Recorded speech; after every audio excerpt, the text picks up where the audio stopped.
pushed by the president.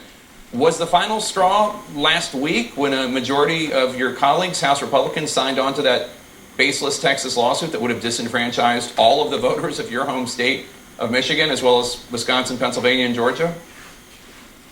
Well, Jake, I believe that any candidate has the ability to request a recount, to go through legal process if they think there's some basis that the vote's not reasonable or some founded conspiracy concerns or concern about fraud. But we've gone through the process, and as I saw that amicus brief as well as the discussions over the weekend in the national media, it became clear to me that I could no longer be associated with the Republican Party, that leadership does not stand up and say, the process, the election is over. It's over today. And then I saw the president tweet out that it's not over till January 20. Somehow he's going to continue to combat this. The people have voted. As I said in my letter, I voted for Donald Trump. I supported the administration policies 95, 96% of the time the last 2 terms. I've been active in the National State Party. But this party has to stand up for democracy first, for our Constitution first, and not political considerations, not protect a candidate, not simply for raw political power. And that's what I feel is going on, and I've had enough. And for people who don't know, as you know, you've been with President Trump 95, 96% of the time. You voted for him in 2016, 2020. You're a member of the Conservative Republican Study Group in the House. You whipped votes for Republicans in Congress. You raised money for Republican candidates. And now you're going to be an independent because your letter, as I noticed, it CCs the clerk of the House. Yes. Tell us what it feels like in this moment, and how are you going to respond to critics who attack you as, I mean, they're going to call you a rhino, even though obviously you're a very conservative Republican. Well, the definition of rhino has changed in the last couple of years, hasn't it, Jake? Rhino now is if you don't follow whatever the president decides is the theme of the day or the week or the month. I'm a conservative. I'm a fiscal conservative. I believe in small government. How am I going to respond? Frankly, I'm not. I'm going to stand on my principles. And yes, I will take abuse from both the far left and the far right. In my opinion, the extremes of both parties are dragging their parties and this country off a cliff. The majority of Americans are in the middle. The majority of Americans want solutions to problems, want us to address them, and not see who can have a political win, not see who can grab political power for all it's worth, and actually do something to solve a problem for the American people. And frankly, we haven't done enough of that. Haven't done enough the last 2 terms, and this election simply confirms for me that it's all about power first, and that, frankly, is disgusting and demoralizing. The Texas law.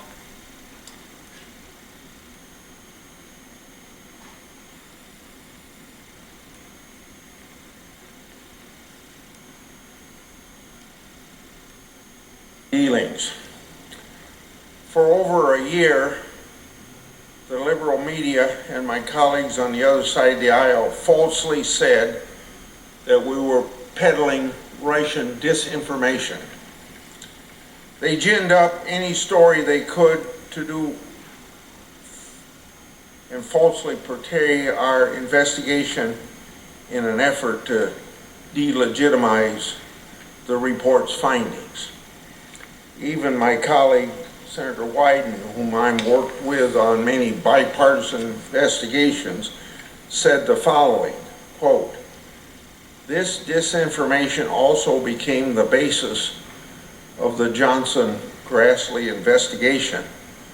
The political nature of this investigation has been clear all along. Bottom line, the Johnson-Grassley investigation is baseless. It is laundering Russian propaganda for circulation in the United States," end quote. It seems the liberal media and Democrats have a very nervous tick. Anytime a Republican gets close to the truth and is about to serve justice, the other side yells, "Russian disinformation." And of course, as we see now, that's a load of garbage. A cash out refinance from Rocket Mortgage could cross that river with him. That would seek to repudiate the American idea and ideal in the sacrifice of 13 generations of American patriots in blood who gave us our American birthright. None at all. What's surprising is how many people did it with them, that we have 17 or 18 out of 25 Republican attorney generals signed on to this nonsense to disenfranchise the will of the American people. It was rejected and they lost, but we now know that a very substantial part of the Republican political establishment in this country is hostile to democracy. We've never seen something like this before. So like we're seeing all over the world, we have seen the conservative movement metastasize into this populist menace that's come out of the other side with a lot of fascistic markers, that's autocratic and is not faithful to the ideas of American democracy, which have bound both parties together for all of their history, and before that, through the 244-year history of the United States. Claire McCaskill, I want to bring you in on this, and I associate myself with both of your suggestion that this is a happy day, but I do think that what Joe Biden is now responsible for governing is not the same country that I think any of us thought we lived in 4 years ago or before this GOP-sponsored coup attempt. And it was a failure, but attempted homicide is still a crime, technically and legally speaking, that you can go to jail for. And this was a failed coup, but it was an attempted coup with violence in places and threat of violence in places well beyond the Beltway. I want to read to you some of the reporting about what's happening at the Michigan State Capitol today. This is NBC's reporting. The Michigan Capitol and the state legislature will be shut down on Monday per legislative officials on Sunday night because of, quote, credible threats of violence and expected protests related to the meeting of Michigan's 16 state electors on Monday. The Michigan State Senate workspaces were also closed, and the Michigan Senate Majority Leader spokeswoman, Amber McCann, said this, quote, the decision was made not because of anticipated protests, but was made based on credible threats of violence. It's more than an assault on the idea and ideals of democracy. It's a, quote, credible threat of violence against people carrying out the necessary and constitutionally mandated steps of our democratic process, Claire. Yeah, and here's the thing. I am so sick and tired of begging Republicans to step up and do the right thing. I'm just worn slick trying to get them to step up. But at this moment, we are now careening towards someplace that's dangerous. I mean, let's think about for a minute the hypocrisy of the Republicans talking about religious liberty and talking about how we have to protect the First Amendment and religious liberty. We have to really, because it's under assault by the left. The Proud Boys, a group of thugs, marauders, were roaming around Washington over the weekend under cover of darkness, ripping banners off churches. Now let's just let that sink in. They were ripping banners off churches. Now, a church has the right to put a banner on their edifice. They have a right to their freedom of speech as they see it in the practice of their religion. The notion that we've heard nothing from these hypocrites about religious freedom. We've got a candidate down in Georgia lecturing a man of God who preaches from Martin Luther King's pulpit every Sunday, lecturing him about his sermons, and we have the Proud Boys ripping banners off churches, and there's nothing that's being said. It is unbelievable. And if you listen to the words at those rallies, and I did, it was chilling. They are telling people to take up arms. They are calling for martial law. It is now time. This is not, oh, let it run its course, and can't afford to really make the hardcore Trump base mad. Somebody's going to get killed, Nicole. And, we already had Proud Boys in a knife altercation as they were attacking a black man who was by himself in Washington over the weekend, and he struck out with a knife trying to protect himself. So it is really very dangerous right now in terms of the rhetoric that the President of the United States is embracing. And come on, maybe the Republicans in the Senate didn't sign on this ridiculous Looney Tunes lawsuit that went to the Supreme Court, but they're still too damn quiet. They need to speak up. Yamiche, I want to just move the goalpost on this. They're not quiet because they don't have the courage at this point, Claire. I think they're quiet because they're fine with it. I don't think there's anything else to detect. And I think that when you look at the reporting, and Yamiche, I want to ask you about this. The Times is reporting that Trump's not done, nowhere close to done. As the president continues to refuse to concede, a small group of his most loyal backers in Congress is plotting a final stage challenge on the floor of the House of Representatives in early January to try to reverse Biden's victory. The fight promises to shape how Trump's base views the election for years to come and to pose yet another awkward test of allegiance for Republicans who have privately hoped that the Electoral College vote this week would be the final word on the election result. I mean, if we're testing Republicans, Yamiche, I will give you the answers. You know, in the crossword puzzle, they're upside down and backwards. Let me put them into focus. The Republicans will fail. The Republicans are Trump's servants, slaves, whatever you want to call them, but they are now soldiers in the war against democracy. And the silence today and the silence in the face of everything Claire just described is proof of it. They now no longer are sort of the kinds of politicians who get on the record when they fear violence, which used to be a tripwire for any politician at any level, federal, state, or local. A tripwire used to be a concern of violence. The Republicans seem to have long past that, and I wonder if you're picking up any concern from any corners of the Trump White House staff or the Republicans in Congress or anybody that you cover. The number one thing I hear from people, Republicans in particular, when I put the question to them, aren't you speaking? Why aren't you saying more? They say, what do you expect us to do? What do you want us to do? Republicans are in this situation where they are in some ways, at least based on my reporting, almost in denial of the fact that they can speak out against President Trump and have some sort of significant impact.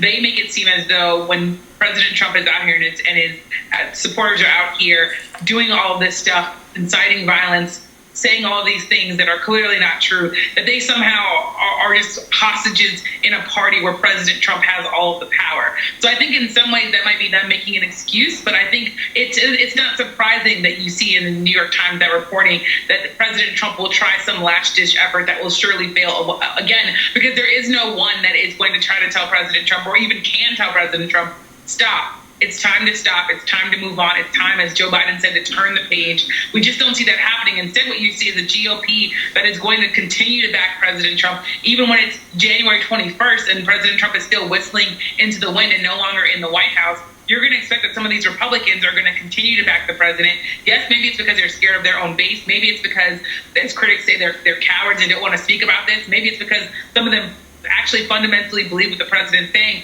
Whatever the case is, I don't think what we're seeing is going to change much at all. In fact, and I think that, we say that a lot, but I think in some ways, this is a moment in time where American democracy was really, really tried. It was almost broken in some ways. And even the end, we saw that the elected officials, and I should say some elected officials, some Republicans, were standing by the president. We also, of course, have seen the state Republicans, like the governor of Georgia, who, by the way, isn't exactly a hero to many, but he's someone who is refusing to do even some of the things that the president's doing, saying he should do, and the president's already lashing out at him. What do you mean? Hi.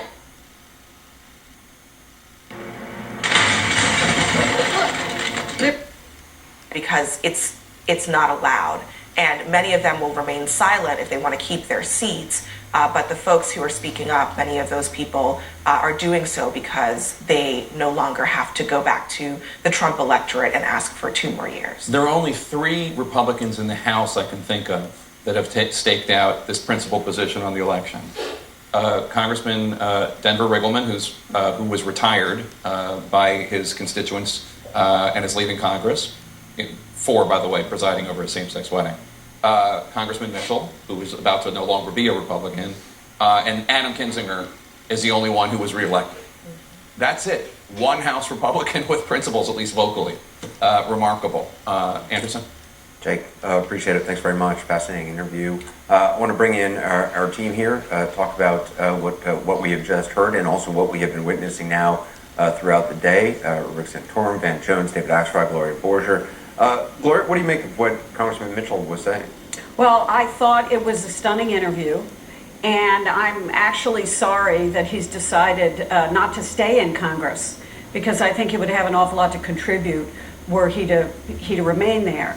But what he was talking about was a Republican Party that has chosen Donald Trump over democracy.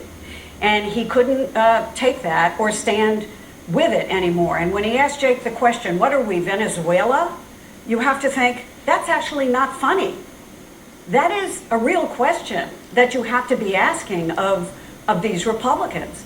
And I think the next question we have to start asking is what happens after Donald Trump?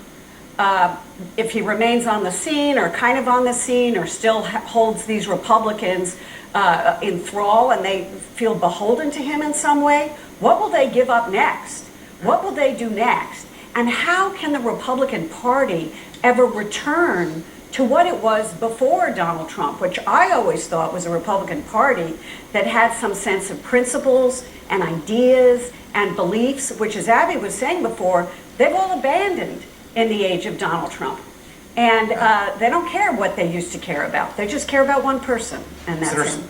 Senator Santorum, the night of the election, when Joe Biden won, you said that the president was going to put the country before himself, and at a certain point would put the country before himself.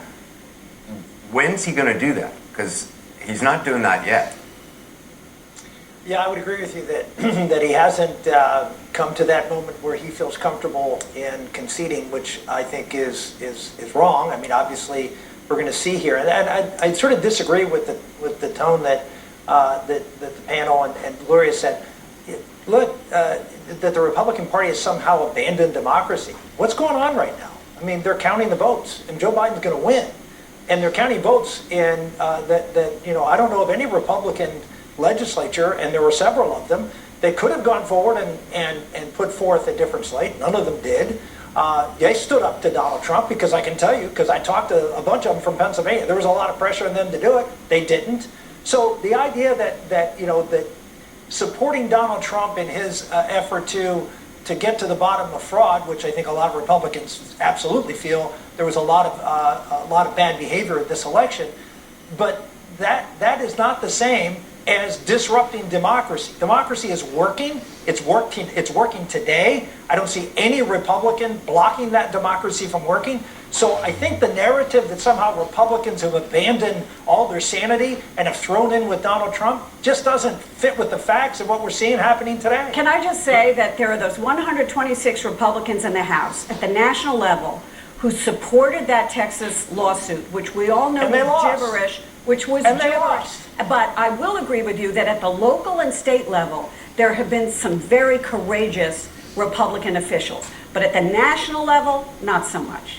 Supporting a lawsuit is not the same as disrupt. You're allowed to. There are lots of lawsuits that are filed that are frivolous or bad, and people are allowed to get on them. But that doesn't mean that you're disrupting democracy. That's actually part of democracy. Well, if you know, David, if you know a lawsuit is frivolous and these are supposedly intelligent people, and if they watch any responsible coverage of this, they will be told these lawsuits are frivolous and the allegations are baseless, and in fact some of these lawsuits are laughable. There's been 50 cases brought. None of them have gone through. The Supreme Court now twice has just totally eliminated this. The idea, David, I mean, is this just the normal course of events? No. Let's be clear. On Saturday night, the President of the United States went on national television and said his successor would be an illegitimate president based on fraudulent charges of fraud.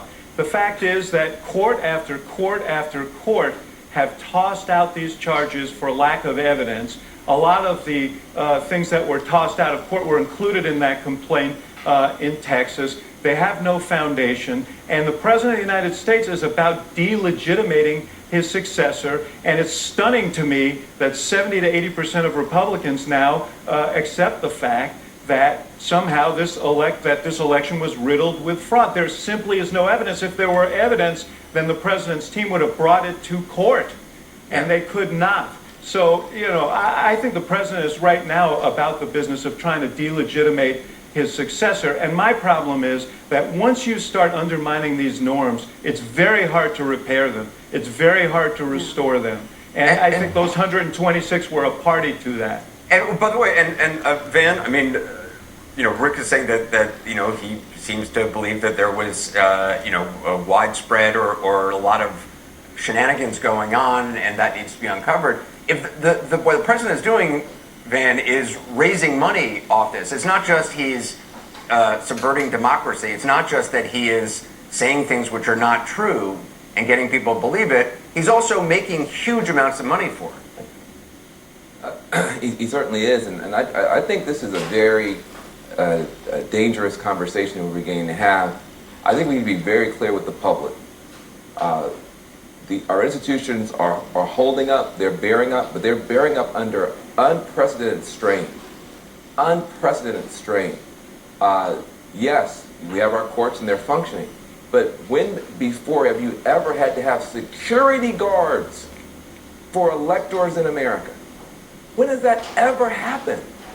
This is unbelievable that the President of the United States is saying things and doing things that has American citizens willing to take up arms against other Americans carrying out this democracy that Santorum's talking about. That can't be dodged. That can't be ducked. This is serious stuff. And I can't tell you from my point of view, when you think about the minority leader of the House, Kevin McCarthy, somebody who has often, frankly, done a great job. He's stood up on different causes. He's sometimes reached across the aisle. Kevin McCarthy would sign on to some lawsuit that was pulled out of a Cracker Jack box full of just BS and be proud to be a part of this. This is not what you're supposed to be doing as one of the main leaders of our country. So this is, yeah, you can say, yeah, democracy's working, but it's working under incredible strain that should not be there. Yeah. President. Book your free virtual or in-home design consultation to had a food allergy, can you get the vaccine? And this is what I will say. Anybody that has had any type of severe allergy, Nicole, so if you've had shortness of breath after a food, a medication, or a vaccine, if you've had a skin rash, if you feel like you're going to faint, something along those lines, have a conversation with your clinical provider. But let me emphasize this, as we approach 300,000 Americans dead, as ICUs are filled across the country, that it's vastly easier if you fall into that very rare group that might have an allergic reaction. One, there's other vaccines coming out. Number two, if let's say you had an adverse event because you got the vaccine in a monitored setting in a hospital, I can treat you for that adverse reaction readily and get you out the door by the next morning potentially. We have a really challenging time treating COVID-19 critical illness, and it's anybody from 16 years of age on up I've seen in the ICU. This is sparing nobody, and we need to be clear on this, that it's much better to manage the effects, any rare ill effects from the vaccine, than it is to continue to deal with this terrible virus. I think that's the message that feels like it needs to cut through all this political noise. And tragically, even the vaccine events that the current president and the president-elect had in the last 7 days were parallel and not united. I mean, how helpful would it be from a perspective on the front lines to, around the question of vaccinations, have all of our political fights, and maybe this is a fantasy, but to sort of lay down our political cudgels around this debate around the vaccines? It'd be vital, Nicole. I mean, we can have this. We've talked about what's the best way to overcome vaccine hesitancy. I think one of it is frontline healthcare workers messaging on what COVID-19 critical illness looks like. Loved ones. I can't tell you how many friends who have loved ones in ICUs across the country that I'm speaking with, having them talk about what that experience is like. It's awful. But then also having potentially, for example, somebody who I've been critical of, Senator Rand Paul, who's a physician, or say Sean Hannity, folks that have countered with misinformation, disinformation over the last 9 months, reaching out to them and saying, will you message on this? People that have a platform with their respective audiences, I think no stone should be left unturned to see if we can have influencers across the political spectrum message on this and message authentically. I want to bring Clara. To shut down. And shut down is something to worry about. Yeah, as if our next guest needs a reminder of that. But the governor this time was talking about a shutdown that goes way beyond indoor dining in the New York City metropolitan area, which took effect today. It will extend to a lot of upstate regions around Niagara Falls and Utica and the places like that heretofore have not been seeing a noticeable rise in cases, but are now what they call yellow zones of worry. But all of that is a moot point right now to James Valios. He is the owner of a Molly restaurant in New York City. Not too keen on this lockdown that continues right now, and we don't know, James, right, how long, right? What have you been told? Well, we've actually really never been told anything with any consistency that has ever held up. You know, we've, since the outset of this crisis, in the beginning, we understand in March, when the goalposts were moving, we understood. But recently, we're not given any information. And on top of that, when that goalpost changes, it's not even based on common sense or the evidence. For literally the last 10 months, we've been the whipping boy of this crisis, saying that it's indoor dining, it's indoor dining, it's indoor dining. Every part of the media, indoor dining. And then when the state actually gives us statistics, we're actually statistically no different than any other industry at 1.4%. Not only you know different, you're low, extremely low in the totem pole of COVID-19 spreading, where it's household social gatherings that account for roughly 7 out of 10 of them, and you're way down at the bottom of the list. Yet you guys are the first ones targeted. Yeah, and we're tired and we're angry of being that whipping boy. And we're tired of hearing the platitudes about, 500,000 jobs matter in this state for our industry. And we're tired of people forgetting that it's not just us, that it is industry, period. We are at the bottom. We are the producers on a food chain like no other business. Every trucker, beer sales rep, graphic designer, media rep, up that food chain, taking us out it's bad enough for us, and it's inexcusable when it goes into the rest of the industries. James, the one you can do outdoor dining, which just seems perfect considering you're going to get a blizzard this week. You can also do delivery, but I would imagine with Mediterranean food, for which you're known and just love, that's a tough thing to just deliver and keep fresh and delicious, right? Neil, if anyone wants to email me or call me at the restaurant, I can be happy to walk the governor or any politician through why telling us to survive on takeout as an economic reality is farcical. I mean, because at some point, that also the Constitution has to matter. It's a matter of equal protection of laws. It's a matter of the Fifth Amendment. Like at some point in this crisis, we have to, just like we saw with the president, we have to remember that the Constitution matters. So what do you do now? For example, if this drags on a few weeks, the only thing that you can count on or hope for is some relief out of Washington. They have a relief measure that I think is going to provide, a couple of $100 billion for a small business / restaurant relief. Would you be part of that?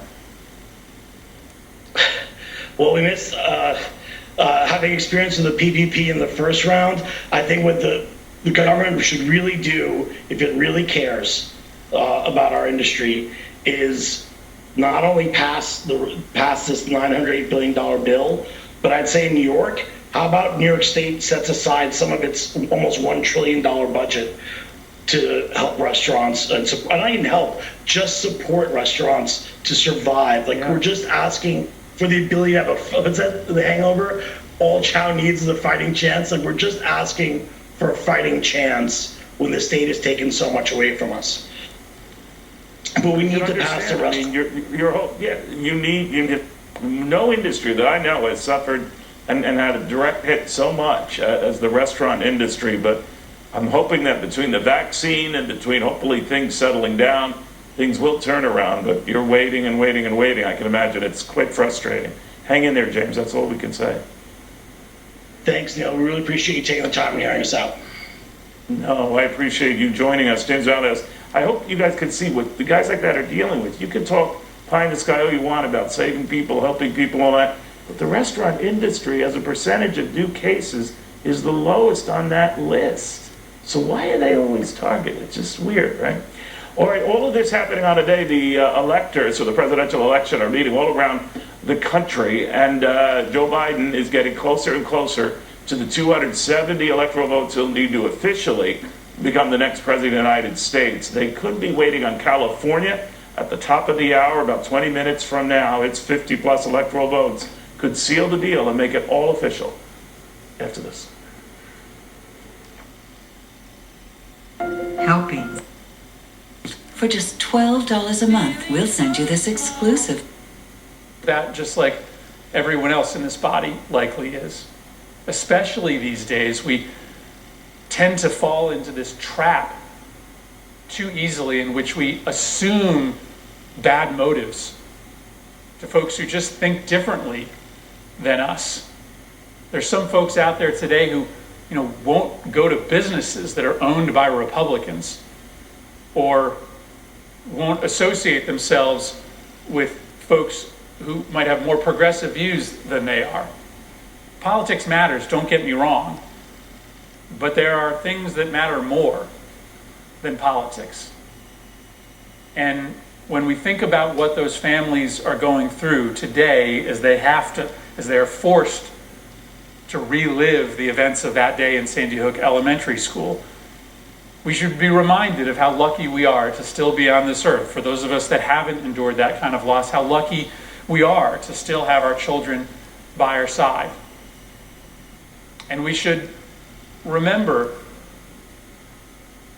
that kindness, that treating people respectfully, that understanding what's important in the long run, family, friendships, relationships, that's one of the lessons, I hope, of Sandy Hook. Another consideration for the Ellen DeGeneres Show provide.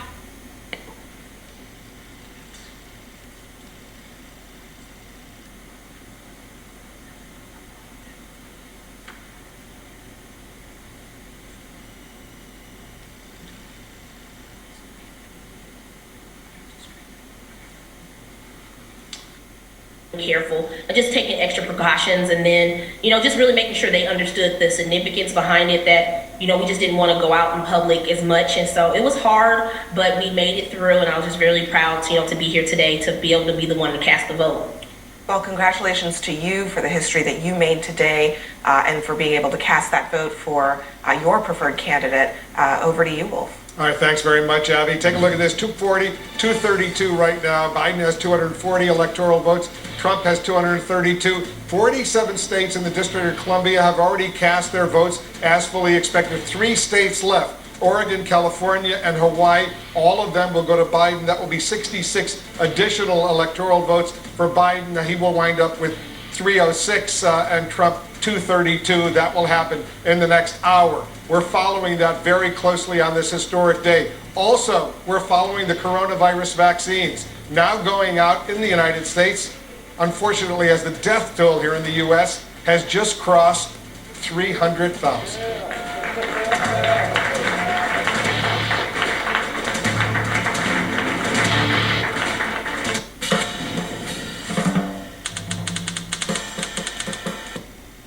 As you can probably hear the audio behind me, is I think where we find ourselves in December of 2020, Nicole, is that a lot of our conversations on the road are not about policy anymore. Instead, it's about the safety and the well-being. Along with this gentleman, I also talked with a 96-year-old man named Michael Kerwin, a 96-year-old resident of Michigan who was in a wheelchair and wheeled out of the state capitol building behind me this evening, Nicole, accompanied by 2 Michigan State police officers. He was an elector today for the first time in his life. For 70 years, he has volunteered for the Democratic Party, was a longtime UAW worker. He came here today and was one of those electors at a time in which the Capitol grounds had to be shut out of concern for the safety and well-being of those electors, Nicole. Vaughn, is the gentleman behind you against the awarding of the electoral votes for Joe Biden? That'd be accurate, and we told them we'd look forward to engaging in that conversation as soon as this hit was done here. But I think this is kind of the part where we find ourselves, and and I think we should note, it was a Republican legislator earlier today, Nicole, who went on a local radio program, again, a Republican state legislator today, who suggested that they were going to have a Hail Mary, quote, Hail Mary effort here today to halt this electoral college meeting from happening here in Michigan. That ultimately, because he did not even tamp down the expectation that violence could be involved, that was led to the GOP House Speaker here, who put out a scathing two-letter statement saying that not only was that legislator's committee assignment revoked, but that violence would not be accepted and that Joe Biden would walk away with the electors here today. Again, it was ultimately the leadership of that GOP House Speaker that made that individual, and essentially the question was potentially quash any of those resistance efforts here inside of the Michigan Capitol here tonight. Vaughn, let me just ask you to move over. I just want everyone to see what's happening behind you, because he's only allowed to do that because his side lost. He's only allowed to protest. Let me see him. Just tell him when you get a chance that the result today makes it more likely that he can do that all day, every day, if that's what he wants. Vaughn Hilliard, thank you for your heroic reporting there in Lansing, Michigan for us, and thank you for spending some time with us. Chance to actually have conversations about policy going forward with folks like this, instead of a conversation of whether an election is legitimate or not. And it's going to take Republican leadership, not only at the local level like the GOP House Speaker here today, but also in Washington, D.C., because no longer are we as journalists able to have conversations about taxation, about healthcare, about foreign policy with folks on the ground anymore because of the division over the basic belief of whether there's integrity in our election system. This is a tough time right now, if I could, Nicole. Well, you know what? I actually really appreciate what you just said, because I think as someone, I've been a fan of your reporting, and I'm so glad that we get to showcase it here on this show. But what you just said is true. You pound the pavement and talk to people of all different political persuasions, and you can't turn around and ask him what he hopes that a Biden presidency will do, because he doesn't accept the result of the election. And it's your reporting that really is so important in helping us understand the things that still divide us. Vaughn Hilliard, you're my hero of the day. Thank you so much, my friend. When we come back, we are getting closer to President-elect Biden's procedural milestone being passed today, that win in the Electoral College. The next big state to vote and make it official for Joe Biden and Kamala Harris will be California. We'll bring in Steve Kornacki for that and another look at the map. That's next. Don't go anywhere.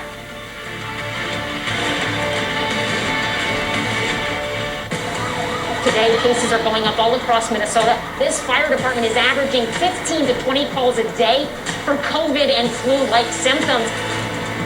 The road to a Senate majority for the Republicans runs through the state of Georgia. This is the 13th day of Ada's life cycle, which this afternoon became the longest lasting November storm in the modern era.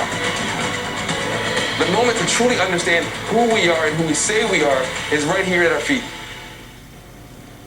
Tonight, I'll be eating roasted cauliflower tacos with spicy chipotle sauce. Thank you. Oh, yeah! I wasn't ready! You want cheese to go with that wine? What's up, America? It's your boy IC. If they do, and if there is a challenge to these states, the House and the Senate have to retreat to their respective chambers and debate the motions. But realistically speaking, none of these votes today are going to be overturned. All right, Reed Wilson, we'll watch carefully, the Hill correspondent, following these developments here. Again, we're expected probably in the next 15 minutes or so, especially when we get California's, that would put Joe Biden over the top, and he will indeed be the President of the United States come January 20th, so barring any stunning or new developments or some clever legal ploys or something else that could happen. But that's beyond me and apparently unlikely according to the real expert we just talked to, Reed Wilson. All right, in the meantime, we do have early voting beginning for that runoff election on January 5th in Georgia. That's just a day before, by the way, the big electoral vote, finality in Washington, D.C. in a joint session of Congress. How's that looking at this point? I'm talking about Georgia after this. Showdown in Georgia for Senate control. Georgia will determine the balance of power in a heated runoff election. The outcome of that Senate race is going to set the stage and the tone. As the future of our country hangs in the balance, Fox News is standing up for what's right. Liberal elites are going all in Georgia. Democrats aren't hiding what they plan to do. They plan to fundamentally change this country. The dream of a blue wave, it ends in Georgia. Stay with Fox News Channel for coverage of the Senate Showdown. The voices America trusts. Research shows people remember commercials with nostalgia. So to help you remember that Liberty Mutual customizes your home insurance, here's one that'll really take you back. Wow! What'd you get, Ryan? It's customized home insurance from Liberty Mutual. What does it do, bud? It customizes our home insurance so we only pay for what we need. And what did you get, Mike? I got a bike. Only pay for what you need. Liberty, liberty, liberty, liberty. These days, good health care is more important than ever. But liberals in Congress are pushing a government-run health care scheme. That could end your employer-provided health insurance. The coverage you earned, that your family depends on, canceled and replaced with expensive government-run health care. You could lose your choice of doctors. And you pay a lot more taxes every year. Call Congress. Tell them to take their hands off our health care. Some things are good to know, like where to find the cheapest gas and with action. And to move forward on universal background checks and emergency orders, emergency risk protection orders. Those two steps keep guns out of the hands of dangerous people who would do harm to themselves through suicide, as well as to others in the shootings that take place on our streets and our neighborhoods. Connecticut has led the way on those measures and others. Ethan's Law for safe storage, a ban on assault weapons and high-capacity magazines, ghost gun ban, and other measures that essentially make our neighborhoods and lives safer. But even Connecticut, with the strongest gun measures in the country, is no safer than any state with the weakest, because guns have no respect for state boundaries. They cross state lines, and the crime guns that come into Connecticut are the source of those shootings that kill our people. Get these shoes. Thank you. Sadly, leading the world in terms of deaths and overall numbers of cases and hospitalizations and all of that, it is still an addressable problem even before the vaccine is distributed widely, Wolf, and we got to remember that. And even if you get vaccinated, you still have to be careful. You should still continue wearing a mask. Is that right, Sanjay? Yeah, so the thing about the vaccine, what we can say, and what they were really studying is that does it prevent the disease, COVID-19? Does it prevent the symptoms of this disease? And, as you know, Wolf, the data is pretty remarkable with this Pfizer-BioNTech vaccine, 90% plus, close to 95% protection with this vaccine. But it's not clear, I should say at this point, that it actually prevents people from still carrying the virus and potentially still transmitting the virus. So think about that. You could be vaccinated, which is really important, and be fairly confident that you're not going to get sick, but you still don't want to potentially pass this virus on to others. As you get more and more people vaccinated, that'll obviously become less and less of a concern. But until we get to that point, it's good that you got vaccinated, but you still want to protect those around you. You certainly do. All right, Sanjay, we're going to get back to you. We're going to continue to follow two major historic stories that we're following right now. The vaccines, which have started in the United States, also the Electoral College. President-elect Joe Biden is closer and closer to officially reaching 270 electoral votes. We're going to bring you that. Stand by. Brush aside the doubters, the naysayers, the noise. Oh, and lint. You're not ready. Change in the state of Georgia. What's really on the ballot? Healthcare is on the ballot. A livable wage is on the ballot. Criminal justice reform is on the ballot. Voting rights. All of these issues are on the ballot.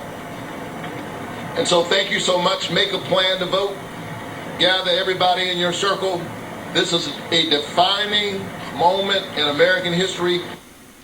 The two Republican senators have said that their opponents are simply too radical for the state of Georgia. They've had the additional challenge of regular criticism of the voting process in Georgia by the president.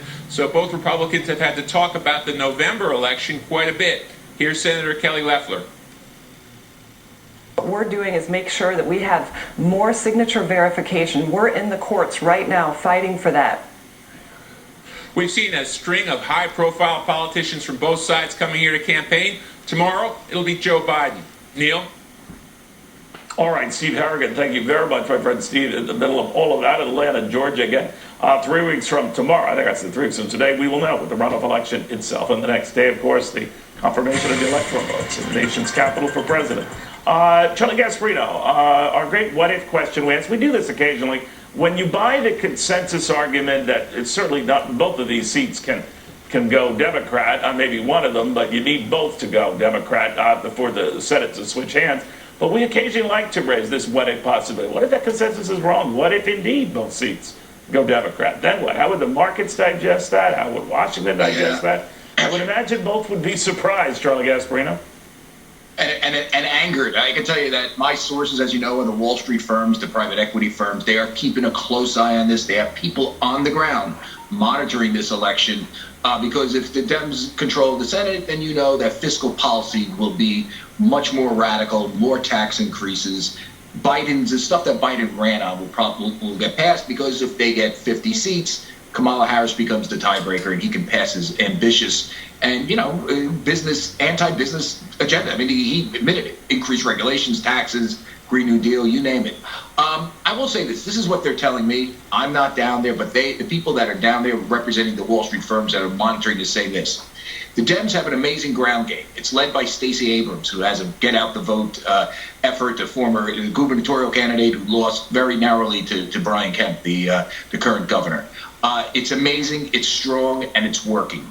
But that is sort of balanced by the fact that the two Democrats running are bad in different ways. John Ossoff is, if you listen to Republicans, they'll tell you he's a lightweight, former documentary maker, and not a guy that matches up, at least stature-wise with David Perdue. In terms of Kelly Loeffler, she's not the best candidate. Her problems with trading stocks.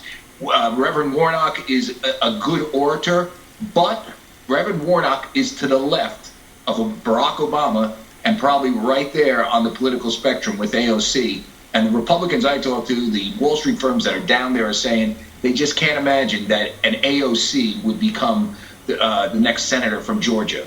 So that's what people are weighing. The ground game, which is pretty good based on what Stacey Abrams is doing, versus the fact that the two Democratic candidates have problems in different ways. I mean, Reverend Warnock is very, very leftist. I mean, just all you have to do is listen to his own words in his sermons. John Ossoff is kind of a cipher. He's not really has that much stature to him, particularly compared to David Perdue, who's been around for a while. To your point, their individual politics might not matter if, in fact, they win with all of that. It's a different Senate and one more likely to pass Joe Biden's tax increase, including that corporate rate to up to 28% or 21%, and to hike the taxes on rich guys like you, right? Yes, that's why I'm worried about this. No, I'm only kidding, but I'm just listen. I call them as I see them. I can just tell you that my sources who are on the ground say they could see it going. They think that in the end, they think maybe it's wishful thinking, the Republicans will pull it off because the two Democratic candidates are so bad in different ways, so bad, but really bad. I mean, remember, would AOC is the president helping or hurting those Republicans' cause, Charlie? I mean, is that he obviously was raising the question about the reliability of the vote in Georgia, so many of his fans could say, well, geez, maybe I shouldn't vote in the Senate election. That was a problem. They think he's going to go back down there, by the way. That's what I'm hearing, that he's going to campaign for them again. and he's going to try to push them over the finish line. That's, you know, he did. Remember, Donald Trump barnstormed the last 2 weeks of the election and nearly pulled it off. They think he can pull something like that in Georgia again. At least that's what they're hoping for. Do you see anything right now as far as voter turnout that works for one party's advantage or the other? Runoff elections are usually problematic, but that the inside money part of it, where the Republicans are raising more, might favor them. Is there any reliable data? That does help because they're flooding the air. I mean, I hear there's an ad every 30 seconds, and I know sources of mine have been asked to give money like crazy. These are bankers from out of state. That said, that does work. There's no doubt about that. But you have to compare it to what Stacey Abrams is doing, which, from what I understand, is pretty damn impressive in terms of getting out the vote. So again, he's very good at that. It's going to be tight. We'll see. We'll see, my friend. All right, thank you very, very much. Charlie Gasparino then enjoying his final days with this tax rate as it stands right now. We'll see and monitor Charlie and how he's doing, maybe take a pulse check and all of that. That'll do it here, waiting for California to roll in and make Joe Biden the next president of the United States. Here comes the vibe. Hello, everyone. I'm Dana Perino, along with Jesse Waters, Greg Gutfeld, Juan Williams, and Emily Campagno. It's 5 o'clock in New York City. This is The Five.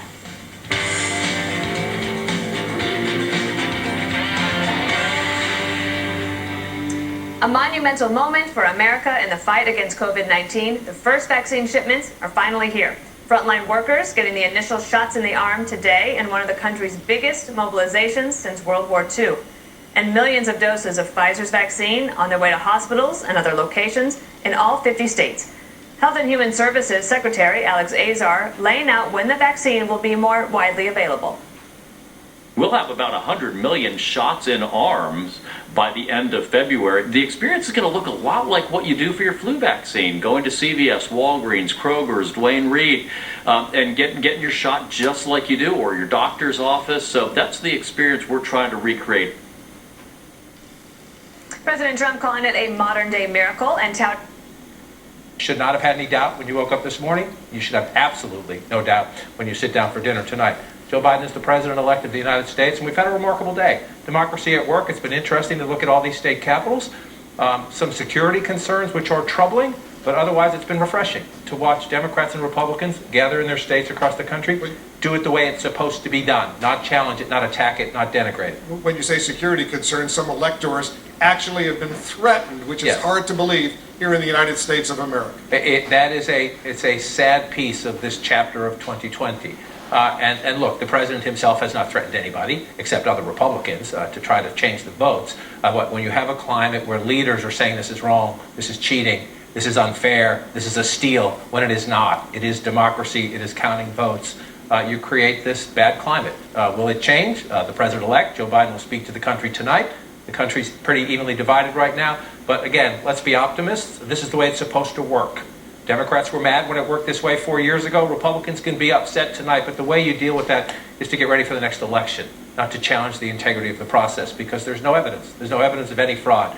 240 to 232 as we speak right now. Within this hour, Joe Biden will go over the top. I feel myself every day when a show. The only thing I'm feeling. Even today, some electors casting their votes were met with threats to their personal safety. Michigan State House and Senate offices were closed due to, quote, credible threats of violence. And electors in Arizona were forced to meet at an undisclosed location.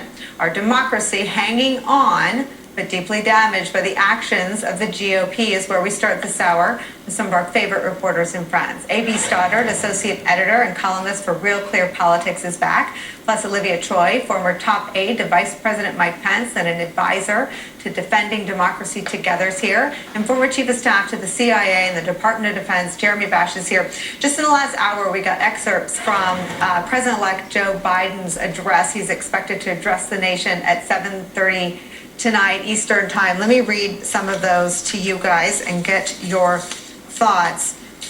President-elect Biden is expected to say this, quote, if anyone didn't know it before, we know it now. What beats deep in the hearts of the American people is this: democracy, the right to be heard, to have your vote counted, to choose the leaders of this nation, to govern ourselves.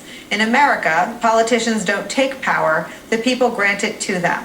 The flame of democracy was lit in this nation a long time ago, and we now know that nothing, not even a pandemic or an abuse of power, can extinguish that flame. Jeremy Bash, there is just something reminiscent of, watching a foreign country sort of duke it out between the more pro-democratic candidate and the, last vestiges of that country's autocratic history. And it's just fascinating to hear an American president-elect and Joe Biden at that talk about democracy prevailing over abuse of power.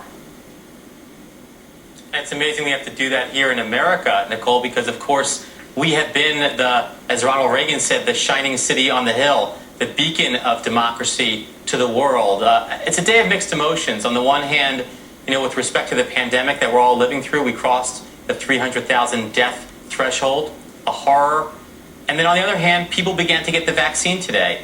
And likewise, in the electoral realm, we have Donald Trump and his teammates and his members of his own party continuing to attack what the people of the United States chose on Election Day. And on the other hand, you have the wheels of government turning and the Electoral College meeting and the votes ratified. And Joe Biden in prime time tonight can articulate, as you said, that what the American people did on Election Day is they turned back the autocratic inclinations. They turned back what I would call domestic terrorist inclinations of those seeking to sow violence and hatred.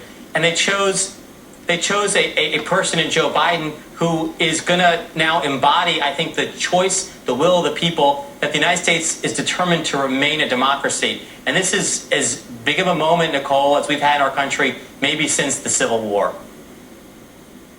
And Jeremy, I just have to follow up that this threat of domestic terrorism is, it's like staring at the sun, right? It's horrible to be at a place where we're covering the threat of political violence, politically motivated, anti-democratic violence. Steve Schmidt described it as such at the beginning of the last hour, and you have done so at the top of this hour. Where does your, with your national security background and credentials, where does your concern lie for the next 30 days about the risk of violence? We had two state capitals have to move their electors out of the Capitol for their own safety today. Well, you've got marauding bands of individuals flooding our streets, including in our own capital city. You've got individuals proudly, and I use that word proudly specifically, saying that they are looking to find individuals that they want to exact violence upon. I mean, this is lawlessness. This is a form of terrorism because terrorism is politically motivated violence, not designed to achieve a tactical objective, but designed to send a political message. And if that political message is amplified by the occupant of the White House or political leaders in our country, then shame on them because they will bear the responsibility of the violence that unfolds. And I just hope that cooler heads will prevail, that Republicans, Democrats, Independents will come together, acknowledge the reality that Joe Biden's been elected president of the United States. Donald Trump will exit stage right. And I think a new page will be turned in our country, but only if people stand up against Donald Trump's denialism. If not, we're in for a very long, dark road.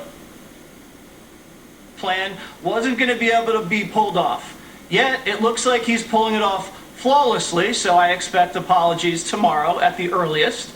They said he wasn't going to be able to do the biggest mass mobilization for medical industry in the entire country. He did it. Now he's doing a mass vaccination mobilization. So I do think Pence should get vaccinated. I know Trump says he doesn't want to get vaccinated. He doesn't need it because he has the antibodies. But I would like to see him roll up his sleeves, show off those presidential guns, and have perhaps Dr. Siegel stick him with the needle live on Fox and Friends so everybody can see that it's safe. Oh, gosh. You're going to have a busy day tomorrow, Jesse. So hopefully you can make it to the 5 on time. All right, up next, it's not over yet, according to President Trump. He says he will keep fighting as the Electoral College votes today.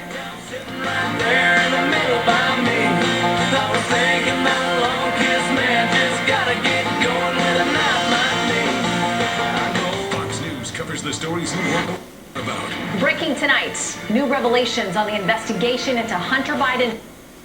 Restaurant helped women live long. And you were trying to jerk her around with significant. And all of these Republicans still like standing on the deck, like, well, waiting, what's going on here? It looks like we're sinking. Well, they're communicating, the president and his campaign and his allies are communicating to his supporters that this won't end until all of their legal avenues have been exhausted. So they have been exhausted. They've lost some 59 cases now. They just filed another one today in New Mexico challenging Joe Biden's 10-point victory in that state. And so I think we can expect the challenges to get even more outlandish. I would not be surprised if we saw them challenging California's electoral votes next. This is going to continue until they have to be able to say they've exhausted all their legal avenues because part of this process is fundraising. He's raising as much money as he possibly can to fund the next 4+ years of his political life, and it requires him to keep his supporters on a string, waiting for the next thing that they know is not going to come. But his supporters really believe him. They really believe that there is more to fight, and there is not. And it's hundreds of millions of dollars that has been raised, and if you look at the fine print, it says that 75% of funds do not have to be spent on legal challenges. This is a grift, Wolf. All right, Jake, California's electors are gathering. The state has 55 electoral votes. That's more than any other state. California's votes will certainly seal the presidency for President-elect Joe Biden. You know what I want to do? I want to listen in a little bit. Let's see what's going on in the California State Assembly.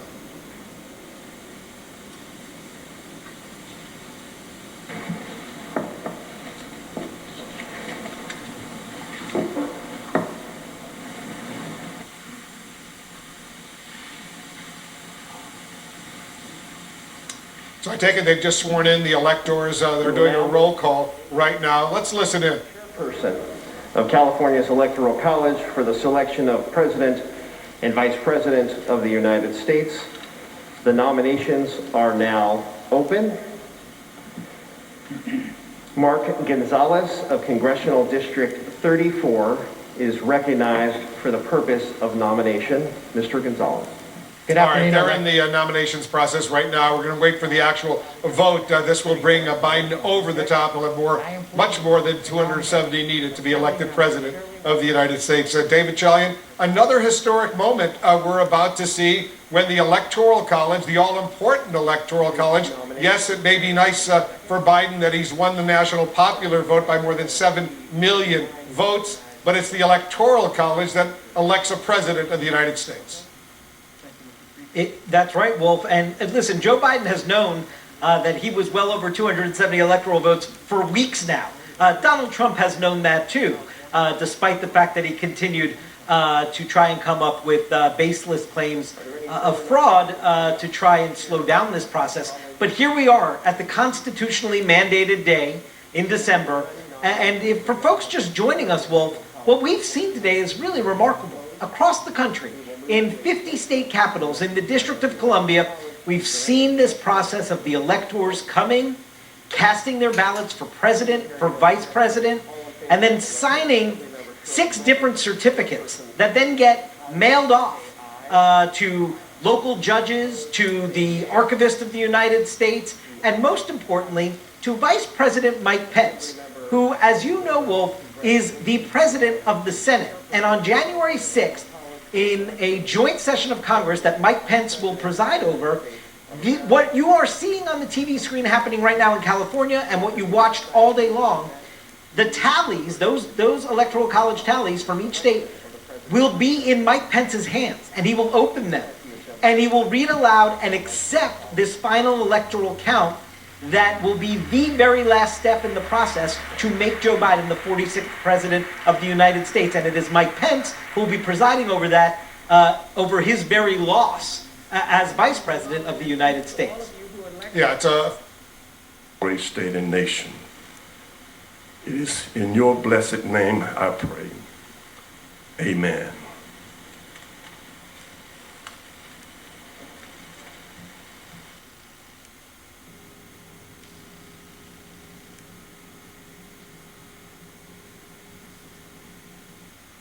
things pretty chilly out there because it originated from the north. So here's what's going to be happening with that wind here through the evening. It's going to stay relatively light tonight into tomorrow morning, still 5 to 10 miles an hour. And notice how it starts to come up out of the south for a lot of us, and that's going to help to bump up temperatures at least a little bit as we head into the afternoon hours tomorrow, and the wind is going to stay relatively light. So again, we have a few snow showers in western portions of South Dakota, and they'll move up to the north. Meanwhile, mostly cloudy conditions around here at 10 o'clock, maybe a few breaks here and there. And then there's going to be some snow down to the south.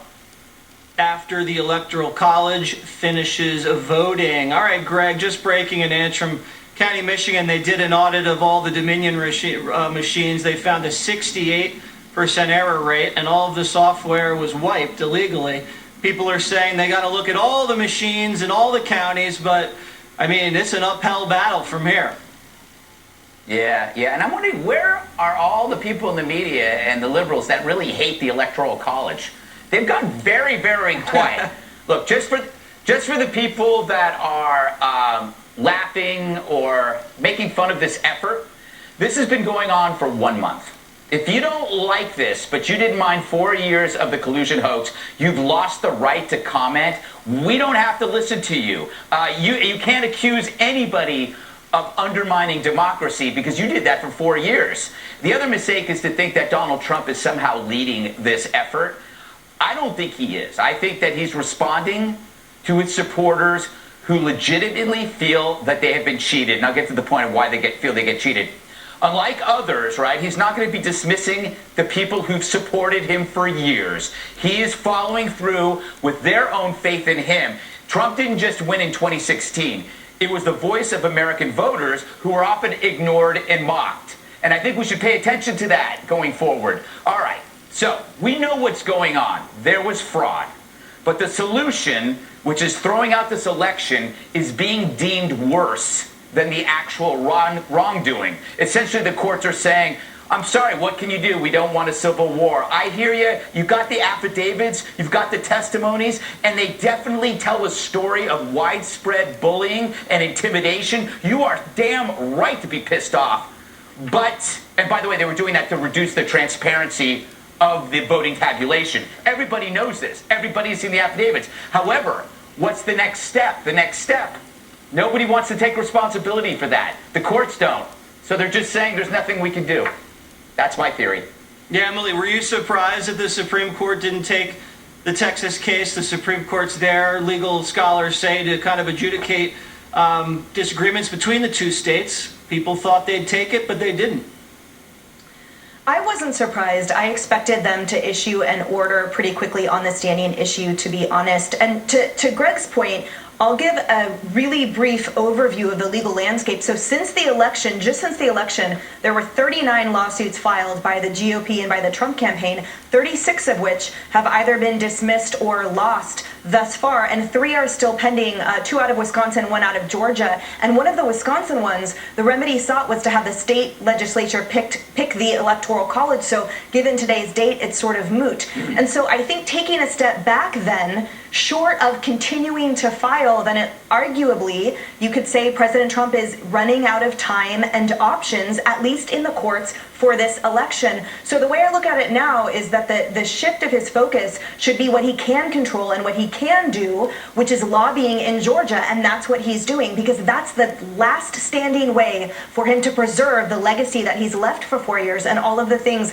that he's accomplished, and to ensure that this wasn't just a one-hit wonder and that the accomplishments of this administration can in fact try to sustain throughout the next 4 years. And I will conclude with actually a point that I saw in Politico today, and that's about him running in 2024, which is that he doesn't actually need to run, but he needs to have us think he will run, and that he will continue to be, again, like I always say, the sun around which everything else orbits.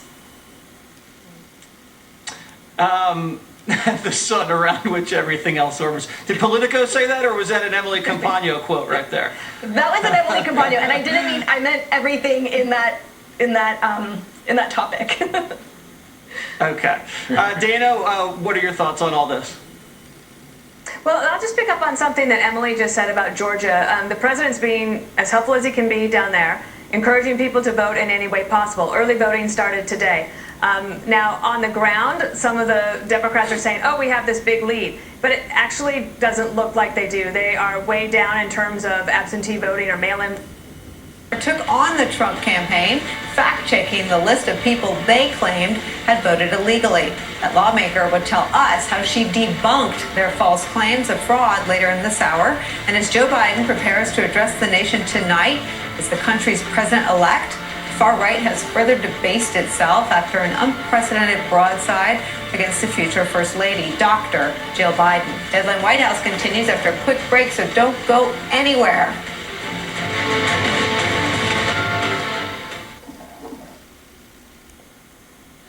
Juan, Joe Biden's going to be speaking tonight, and he's got a lot of work to do because half the country thinks he cheated and stole it. Do you have any advice for him as to how to change those people's minds? Well, I think he's on a good track, Jesse. I think he's talking about healing, and he's largely ignored Donald Trump. I mean, despite what Donald Trump said to Brian Kilmeade, this is over. I mean, this is really over, and the Supreme Court's ruling on Friday, I mean, that put the nail in a coffin for a dead idea, which is that there was some fraudulent, corrupt pursuit of the presidency by Joe Biden, or that votes were somehow layered in that didn't exist. This is really wrong-headed, and you think about the number of Republicans in Congress who signed on to this, they misled their own supporters, their voters, many of them Trump voters. They misled them in a way that I think really is shameful, because I think then you lead people to be disappointed, and of course you lead people to lack trust in our own democratic system and our process. That shouldn't have been. I mean, it becomes a feedback loop where they're saying something and then they say, well, the voters are saying it. No, they and Trump were leading people down the path. And I think it's really about, maybe raising money for themselves. I don't know what else you could say except that it's just shameful, and it's their corruption that's the issue, not the corruption of the voters or the election process. That has been verified by everybody, and the Supreme Court has put its stamp on the idea the American people and their votes should be the lasting word on what happened in the 2020 presidential race. I don't think they're misleading anybody. I think they're probably representing their constituents who've listened to dozens and dozens of eyewitnesses testify they saw fraud, and that's what they believe. Coming up next, Hunter Biden's legal issues are getting a whole lot worse. Plus, new emails show Joe Biden might know a lot more than he's claiming.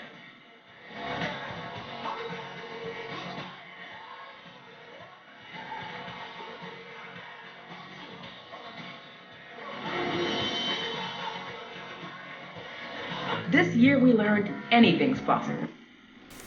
That Biden is the winner and Trump is the loser, and we know how the president hates that word loser.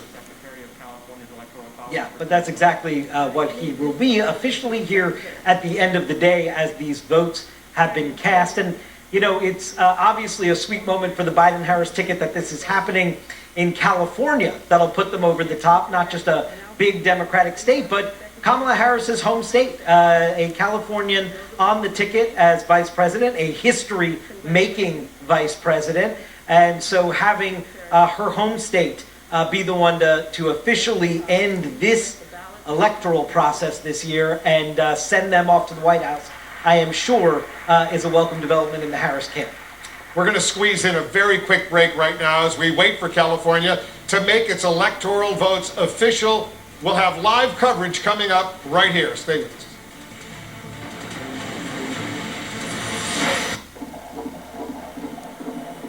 Every morning at half.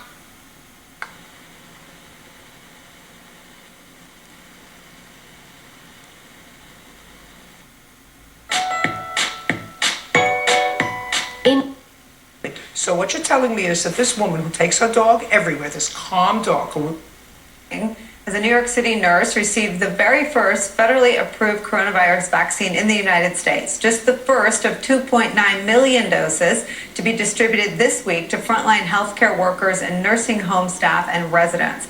It's a glimmer of hope for a country that's just surpassed 300,000 COVID-related deaths today. Hers and many other on-camera vaccinations today are steps forward in the effort to help address vaccine skepticism and mistrust in many communities. While any help from Washington at this point will apparently be rushed and messy. The New York Times reports the Trump administration is, quote, scrambling to make up for lost time and rushing to roll out a $250 million public education campaign to encourage Americans to take the vaccine. Let's bring into our conversation my colleague, MSNBC's Cmgus Vcr from Providence, Rhode Island. Tell us what you're seeing up there, my friend. It's been a day of opposites, Nicole. It actually was quite emotional to see the first person in the state get a vaccine earlier today around 1 p.m. You see behind me 3 ambulances, but earlier today 975 doses were delivered to this hospital, Rhode Island Hospital. 433 people are in the hospital right now throughout the state, 47 in the ICU, 31 on ventilators, but with that, 10 people were vaccinated around 1 p.m. today, Nicole, and more are being vaccinated as we speak. Dr. Christian Alvarez, the man, the myth, the legend at this point, because he was the first man, Nicole, to be vaccinated in the state of Rhode Island, and we got it on camera. And there was a moment, Doc, that you actually took a huge breath after getting that needle in your arm. What did that feel like for you after fighting this virus for so long and seeing so many people die in your emergency room? You know, as the needle was going in, I just had to take this breath to be present in the moment, and time kind of slowed for me. You know, I thought about all of the scientists working on the vaccines. I thought about how it got to me. I was thinking of all of the healthcare workers who, since April, have been just coming in to take care of some of the sickest patients that we've ever seen. And, you know, it was the beginning of a new chapter for us to be able to put this behind us. And so it's just mixed with so many emotions. It was quite an emotional moment for us. As Nicole was coming to me, she was talking about vaccine skepticism that we see throughout this country, especially in minority communities. When I was speaking to you a little bit earlier, you talked a lot about why you think you were chosen today. And some of it is because of vaccine skepticism. What did you mean by that? You know, as a Latino doctor, somebody that comes from those communities of color and have seen what they face, and then have seen it as a physician in the emergency department, the impact, the toll, the suffering, it was really important for me to be here today to role model how important this moment is to get a vaccine, and to tell that to the communities, and to echo that message of we need to get the vaccines, it's safe. You're going to have some mild symptoms associated with it. It's not the virus, and we really all need to kind of do this together. Yeah, it's incredibly personal to you, and you talked about your kids as well. And Nicole, I talked to some other doctors earlier today. Dr. Mitchell Levy, he was one of the first doctors to get a vaccine as well. He said to me now he can actually go visit his new grandchild who's going to be born in January. Dr. Shore said his wife has asthma. Now he can safely be around her. It's very personal for so many of these doctors. Thank you, by the way, Dr. Alvarez, for everything that you have done. And we wish you the best of luck in your journey ahead. It's very personal for so many of these healthcare professionals in the days and weeks ahead, but they understand it is a long road. But wow, Nicole, it was such an incredibly momentous day here in Rhode Island to see Dr. Alvarez get that vaccine. Yasmin, what a wonderful and important piece of reporting. And I really, you think about... And we have opportunities right.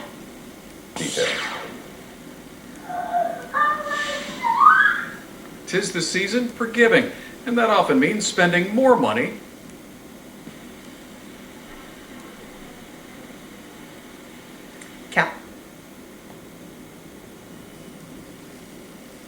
Jackasses. Do you remember that trick? You know, if one hack shares it with another, suddenly 2 sources are getting high together. They did this for 4 years and still got nothing but dumber. Meanwhile, Hunter wasn't going rogue, but working for Joe to secure millions for him after 50 years of sniffing hair. Except Hunter didn't factor in Joe not retiring. Whoops. Now Hunter's left holding the bag, wondering if jail gets seamless. No wonder Obama asked Joe, "Are you sure you want to do this?" But sadly... He's watching along with us. Robert Costa of the Washington Post, watching along with us as California's electors cast their 55 electoral votes for President-elect Joe Biden, Vice President-elect Kamala Harris. Bob Costa.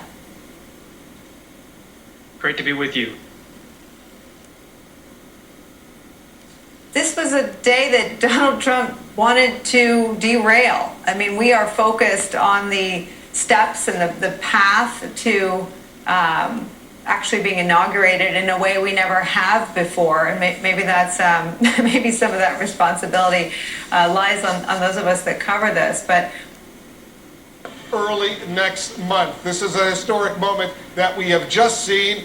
Biden will become the president of the United States, and Trump will become the former president of the United States 37 days from now on January 20th. Jake? That's right, Wolf. Thank you so much. You know, what's important about this moment is that the American people got to see democracy in action, and that meant that states that have Democratic governors, such as Pennsylvania or Michigan, or states with Republican governors, such as Arizona or Georgia, they delivered their electoral votes according to law and according to the will of the people in those states, in this case for Joe Biden. This is like the 30th time that Joe Biden has won the presidency since Election Day. But once again, we see that the attempt being made by the president and his supporters to undermine the election, to overturn the results, is based in lies, and that Joe Biden won. It has been over for some time now, but it is definitely over today. I mean, the electoral votes have been counted. You know, shortly after the election day, a lot of the president's allies were saying, we've got to wait until December 14th, wait until the Electoral College casts their votes, and then we'll know what the outcome is. Well, that moment has arrived. And I think people can see pretty clearly that it was actually done in an incredibly transparent way.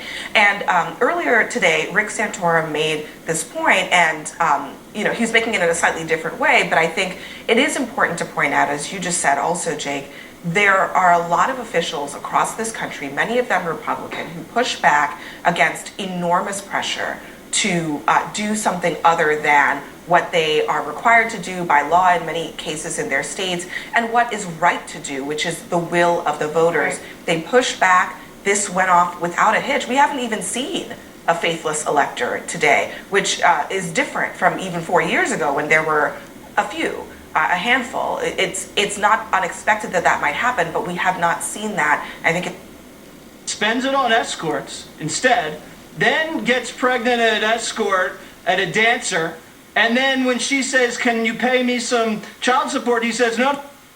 It's 24 hours a day. Go to cbsnews.com. Wide selection.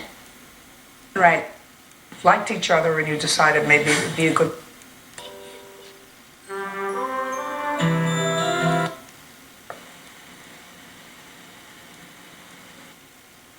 Any money in China, everything was clean in Ukraine, and this was all Russia disinformation. All of that of state law behind them, so they could say, look, I'm just doing what our state law requires. But the fact that those laws are in place, they're there for reasons like this, so that there are backstops and there are guardrails in case the unimaginable happens. Which I'll let Kamala Harris listen in.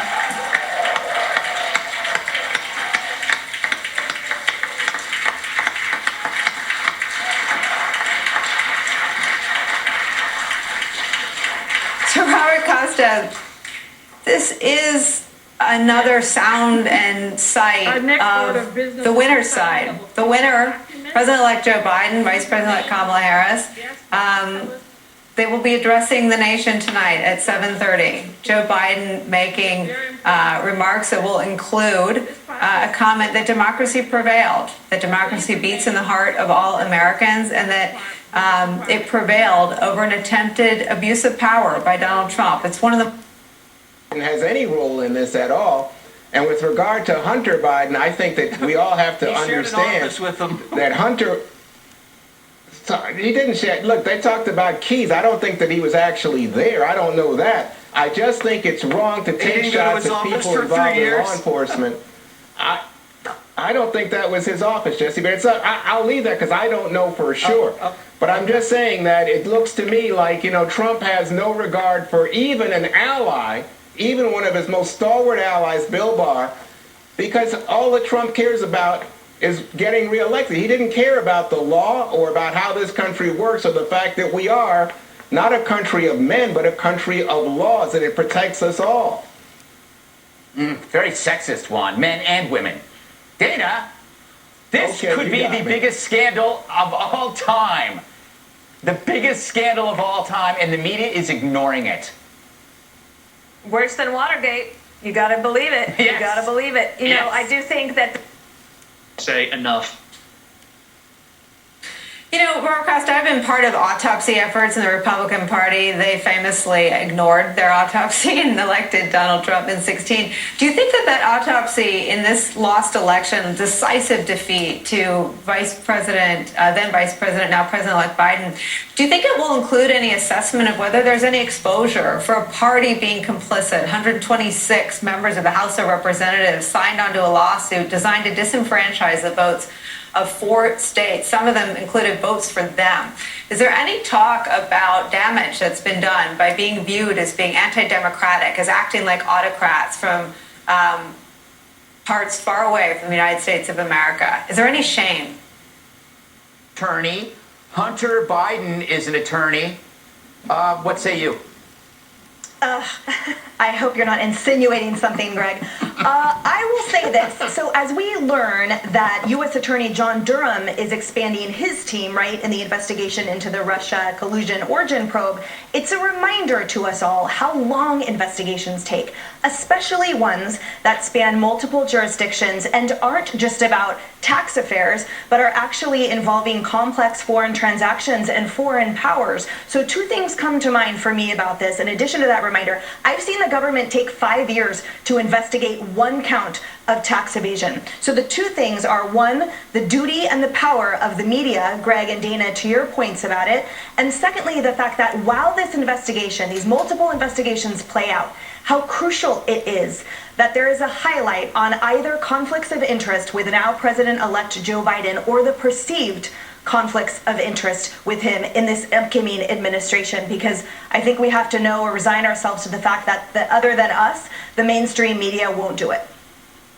All right. I think the real scandal is my shirt. This collar is just too big for this sweater. Is it possible to turn the page right now?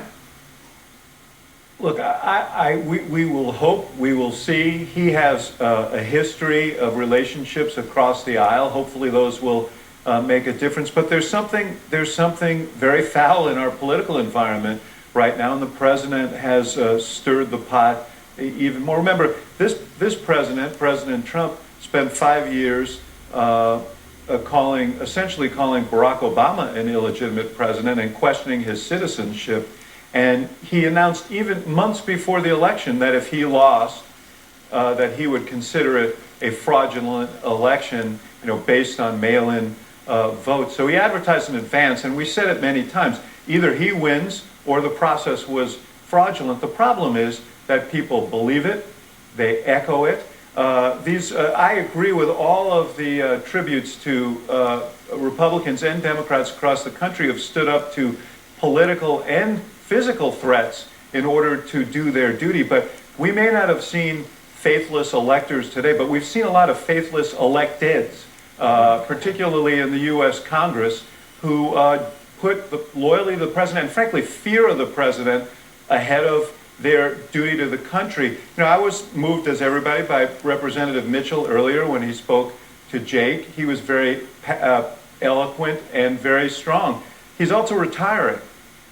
And there are a whole lot of Republican elected officials who fear that even though President Trump is leaving, that their posture on his nonsense will shape whether they get a primary challenge or not. So there is a reign of terror that is going to continue beyond this election, and that's my fear. Gloria? Look, we've been living through some really destabilizing times, whether it's COVID or whether it's this election. And the President of the United States now has a decision to make. And I think we all know what he's going to say. His decision is to say, okay, the electors have spoken and Joe Biden is president-elect and the country can move on. He is not going to do that. The members of Congress now have to do that. I am waiting for Mitch McConnell to call Joe Biden president-elect. He needs to do that immediately, today. in 5 minutes. The Republicans who have used the excuse that they were waiting for the Electoral College, even though we all knew that this was just certifying an election, affirming an election, they all need to come out today and give Joe Biden his due as president-elect. There's no doubt that Donald Trump will spend however many years he has left.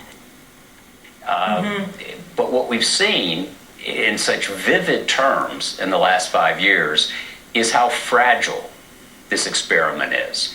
And what we have to do as citizens, the leader, we spend all of our time talking about leadership, and of course we should, but let's remember, leaders are mirrors of who we are as well as makers. And I think we have to really engage in an era of what I keep thinking of as entrepreneurial citizenship. We have to be players in this arena and not simply be polarized. I want to ask you how we do that. I read a quote from the Washington Post with a 58-year-old Trump supporter who came to protest in Washington, D.C. this weekend after the Supreme Court delivered, the latest in what was close to 4 dozen legal defeats. None of Donald Trump's lawsuits were actually predicated on laws or evidence that served their case. They were all political efforts to try to defraud, frankly, a fraud-free election result. And I wonder what you do when a 58-year-old Trump supporter says, I will lay down my arms, I will put down my Stop the Steal poster when Donald Trump and Mike Pence tell me to lay down my arms. What do we do if that call never comes? Yeah, I saw you that, and that was the woman who talked about it being a godly protest, right? I think she was a religious person who was doing that. Here's what I would say to her and to my co-religionists in the Christian world. Let's engage with first things. And the first element of religion, broadly put, and particularly in our case, in the American context, is the Sermon on the Mount. We are called to love our neighbor as ourselves. And that's incredibly difficult because who wants to love their neighbor as themselves? That's the reason it's so radical. The reason it's so revolutionary is because it's so damn hard. But that's what we're called to do. And so the other incredibly important point there is render unto God that which is God's and Caesar that which is Caesar's, but don't conflate the two. And what I would argue, and I think the vernacular we have to establish, the conversation we have to have, and it has to be a conversation, is that we can share values even if they find different expression in our policy choices. And that's what's shifted here. That's where the polarization is. And I believe deeply in the American experiment. I believe deeply in my faith. And I believe that America, for all of its manifold failings, is the fullest manifestation of the idea that an individual person is sovereign, that we are created in the image and likeness of God, and that, therefore, what did God give us? God gave us the capacity to think. He didn't just say, I'm going to create you and I want you to follow one leader without thinking. Never said that. And America has always been about reason, and reason taking a stand against passion in the public square. And so there are 2 ways to think about it, right? Let's talk to those folks in religious terms, and let's talk to them in historical terms. One of them being that workplace harassment in the state of New York does not have to be severe or pervasive for it to be against the law. Secondly, there is no more mandatory arbitration clauses by employers. And lastly, that it extended the statute of limitations, all of which could come into play here. All right, Jesse, we know both the parties here are Democrats, but we also know she's now running for office. Do you see any political motivation here? No, because she doesn't want to talk to reporters about it. And lucky for her, the reporters don't want to talk to her about it either. So, are we ever going to find out? No, we're going to just, I guess, judge them in the court of public opinion. And that's fine. It already looks like they're moving from ignore her to destroy her. Team Cuomo leaked her HR file to the Associated Press. Apparently some personnel memos say that a bunch of women complained that she was kind of mean to them in Cuomo's office, and then when she went to talk to Cuomo's top lawyer about it, she resigned. So it's already murky, they're muddied the waters, and that's fine. But do I think in this election? And also, Wolf, his latest frustration had been over that investigation into Joe Biden's son, Hunter Biden, with the president publicly complaining this weekend that Bill Barr followed Justice Department protocol and did not reveal that information in the lead up to the election after it was reported that he had gone to great lengths to obviously keep it from becoming public for fear that it would interfere in the election, which of course is longstanding DOJ protocol. But now in this letter, in this tweet that we got from the president, Bill Barr has written this resignation letter, I believe it's a resignation letter to the president saying that he's going to be leaving on December 23rd. He says he has a few more things he wants to wrap up before his time as Attorney General ends. And of course, Wolf, that's just going to be with only a few more weeks left that the president is going to have, who is now the Deputy Attorney General taking over as the acting Attorney General. And so this letter and this tweet from the president sounds like this is a mutually agreed upon departure for Bill Barr. But Wolf, this comes, as I was told by sources, the president spent this weekend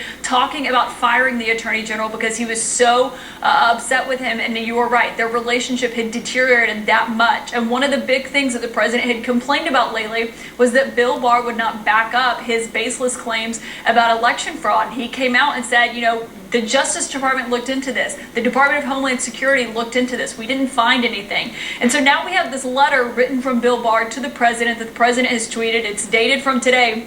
And at the beginning, he says, I appreciate the opportunity to update you this afternoon on the department's review of voter fraud allegations into the 2020 election and how these allegations will continue to be pursued. He talks about how divided the country is and says it's incumbent for the agencies to make sure that there is integrity in the election, Wolf. But of course, that was one of the center points of the president's frustration with him lately. And so, of course, the question is now, what is this going to look like with Jeffrey Rosen taking over? And I'd actually been told in recent weeks that one of the reasons the president was reluctant to fire Barr as he desired to do was not just that there could be fallout from, of course, firing the attorney general with just a few weeks left to go in his term as president, but also who would be taking over, because the president doesn't know Jeffrey Rosen very well. I'm told by sources it's not a situation like when Jeff Sessions left when he was fired from the Department of Justice, and of course you saw Matt Whitaker, a Trump loyalist, take over. So that was actually a cause for concern, I was told, inside the West Wing. But now we are learning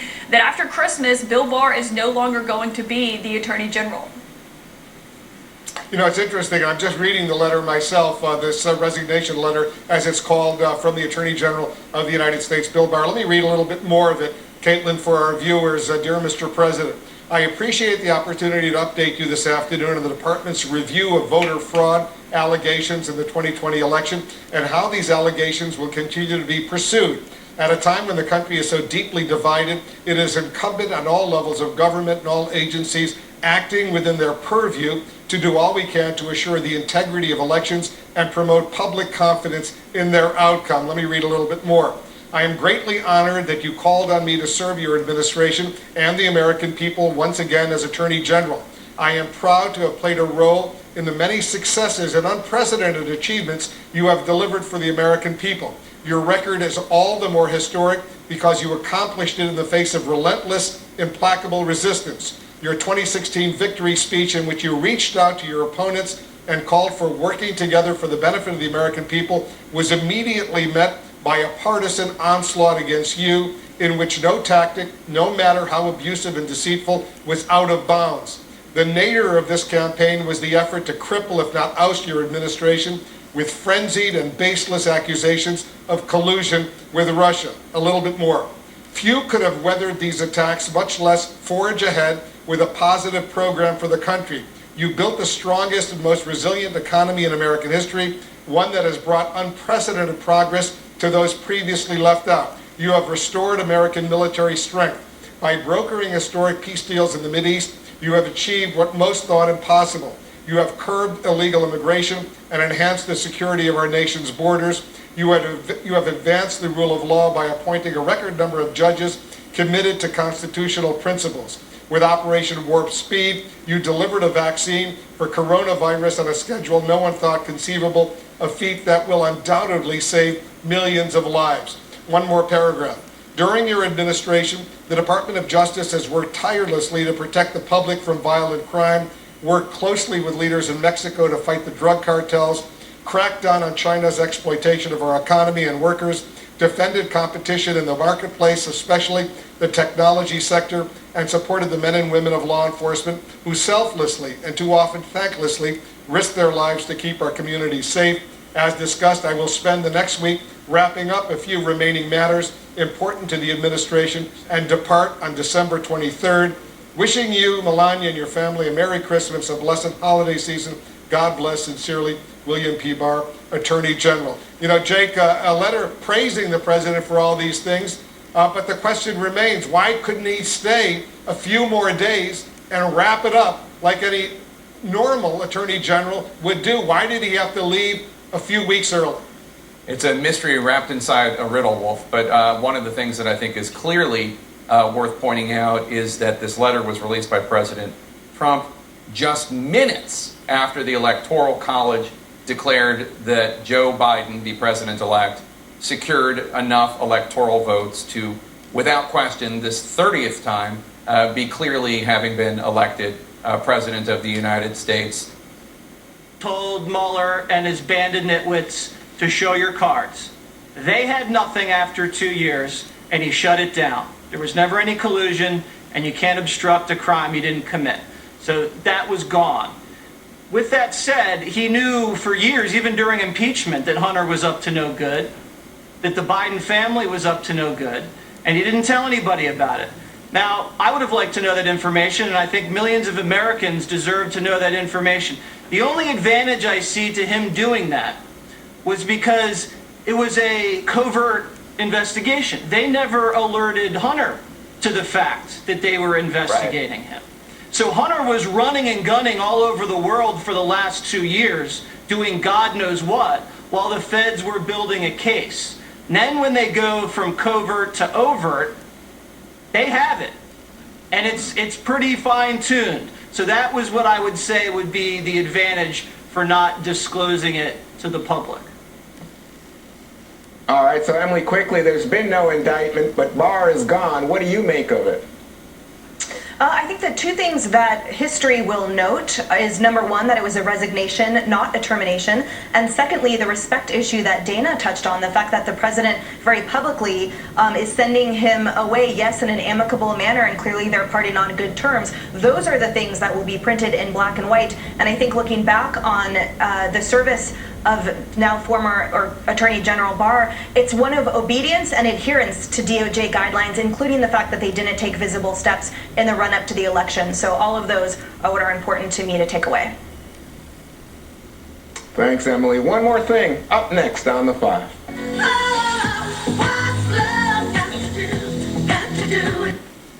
Interview on Fox News where the divide currently stood between the president and Bill Barr, and she said, well, there's clear frustration. I'll leave it at that. She didn't want to get into it beyond that.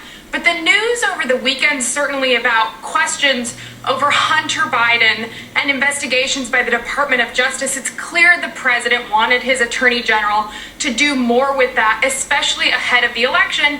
And we also know there was total frustration from the president's side of things with his attorney general because of that statement he made a couple of weeks ago, completely undoing any of the president's baseless claims of voter fraud. So that two-pronged approach is what it seems ultimately led the president and Attorney General Bill Barr to come to a conclusion that it seems actually the president was the one who was allowed to break this news. And even though this is really a resignation letter that we're seeing from Bill Barr, it does seem to be slightly on his own terms, saying that he's going to exit next week just before Christmas time to spend a little more time with his family. I think notably in the letter as well, he says he needs to wrap up a couple of projects before he does that. We'll be digging into that to see what that might be. But the fact that the president is the one breaking this news, he's allowing, it seems, his attorney general to go out with some distinction. Obviously, they were at odds over these two major issues, but you're absolutely right. He's one of the president's closest allies, and many around the president, our reporting shows,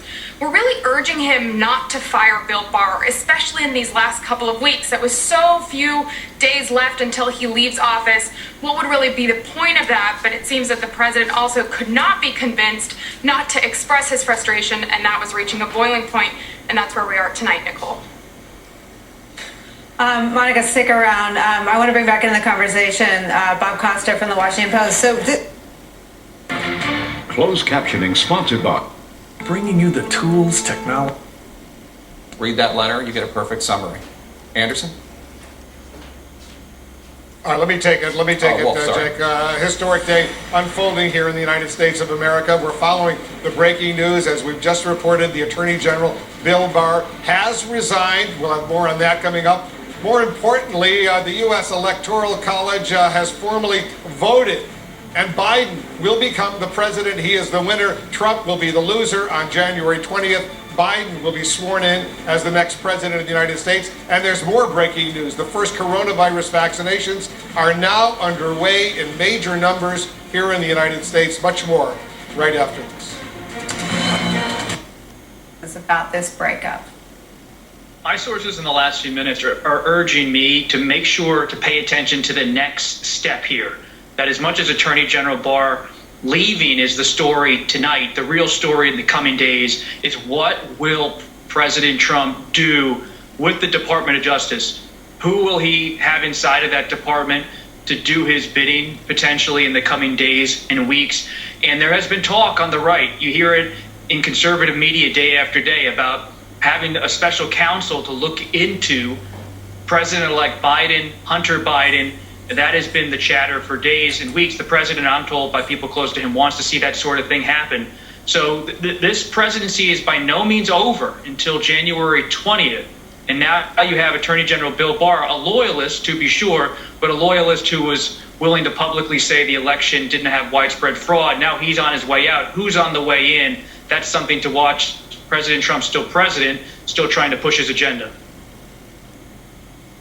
Bob Costa just scared the bleep out of me, so I'm going to bring in Jeremy Bash. Jeremy, I don't know if you heard Robert Costa's latest reporting. He's been told by his sources not to focus on the departure of Bill Barr, who was, of all the president's attorneys general, the Trumpiest of all, but in the end, not quite Trumpy enough, didn't go along with the voter fraud lies, publicly said there was no voter fraud that would have changed the outcome of this election. And Donald Trump very angry about the timing of it being made public that Hunter Biden's taxes are under investigation by the U.S. Attorney in Delaware. Bob Costa warning us that the worst may be yet to come. Your thoughts? Yeah, I think the question, Nicole, tonight is this a message firing? Is this just designed to send a message to Republicans to stay in line? Or is this a more tactical firing by the president to push aside an attorney general because there are specific things the president wants the Department of Justice to do in the remaining 30 days that the president's in office, including potentially exonerating or clearing some of the president's family members or his close associates, or in some ways punishing or exacting retribution on the president's political adversaries? And I don't think we know that yet, Nicole, but I think that's the key question. Well, Jeremy Bash, not to put you on the spot, but I'm going to put you on the spot. There is a mission underway at the Pentagon where some very close Trump allies and folks maybe not necessarily steeped in defense policy have been appointed in the final days with similar questions raised that Robert Costa is raising about who may replace Bill Barr. I mean, if you just play out the tape, what sorts of things could a kind of rogue attorney general do in 38 days? Well, you're right, Nicole. Over in Arlington, Virginia, at the Pentagon, the president has been stacking these key advisory boards with his political cronies, with Corey Lewandowski and with Dave Bossie. And you saw even today, Newt Gingrich was appointed to the Defense Policy Board. But of course, with respect to law enforcement functions, the ability to bring criminal cases against individuals, to deprive people of their freedom, that's a much more serious situation when the Department of Justice is in the hands and the direct control of the president and a political crony or someone who he believes he can control. Then you have the danger that he will use the levers of power at DOJ, across the U.S. Attorney's offices, maybe within law enforcement functions within the department, to investigate, to surveil, to potentially bring charges against those people who he has political disagreements with. And I wouldn't be surprised if he did it. And I also wouldn't be surprised if he got the Justice Department to likewise exonerate, or somehow clear the decks on himself and the rest of his family, so that when he leaves, he believes he did everything in his power to make himself a bulletproof so he can run again in 2024. Gas. So eat your grub slowly. Look at that. Isn't he fantastic? Huge. Yep. That's disgusting, and I will have nightmares. Jesse. New Year's Eve Live with Anderson Cooper and Andy Cohen, live from Times Square on Thursday. Details on that coming up. KELOLAND News starts now. Live from KELOLAND Media Group, KELOLAND News at 5. Dry ice in high demand to keep COVID-19 vaccines cold during shipping. A look at how it's impacting local businesses. And later, restaurants up their game to keep customers coming through their doors and socially distanced. Good evening. The first shipment of the COVID-19 vaccine arrived in South Dakota today. The first doses are being administered to frontline workers at Avera and Monument Health. The amount of vaccine now being shipped worldwide is increasing the demand for dry ice. Pfizer plans to ship up to 1.3 billion doses next year, requiring a lot of dry ice to keep the vaccine at minus 94 degrees Fahrenheit. Food industries in our area are keeping a close eye on the supply chain of dry ice because it is essential to their business. But another company based in KELOLAND is ready to help fill in the gaps. The AgriPur Lake Norden facility produces 1 million pounds of mozzarella a day. The most important ingredients in making cheese out of pasteurized milk are bacteria cultures. It's critical for the flavor, body texture of the cheese that we use the right bacteria. Units. As for Sanford, Wilde says they will begin their vaccinations tomorrow. Next week, Dr. Basil says the state is scheduled to receive just over 14,000 doses of the Moderna vaccine if approved this week by the FDA.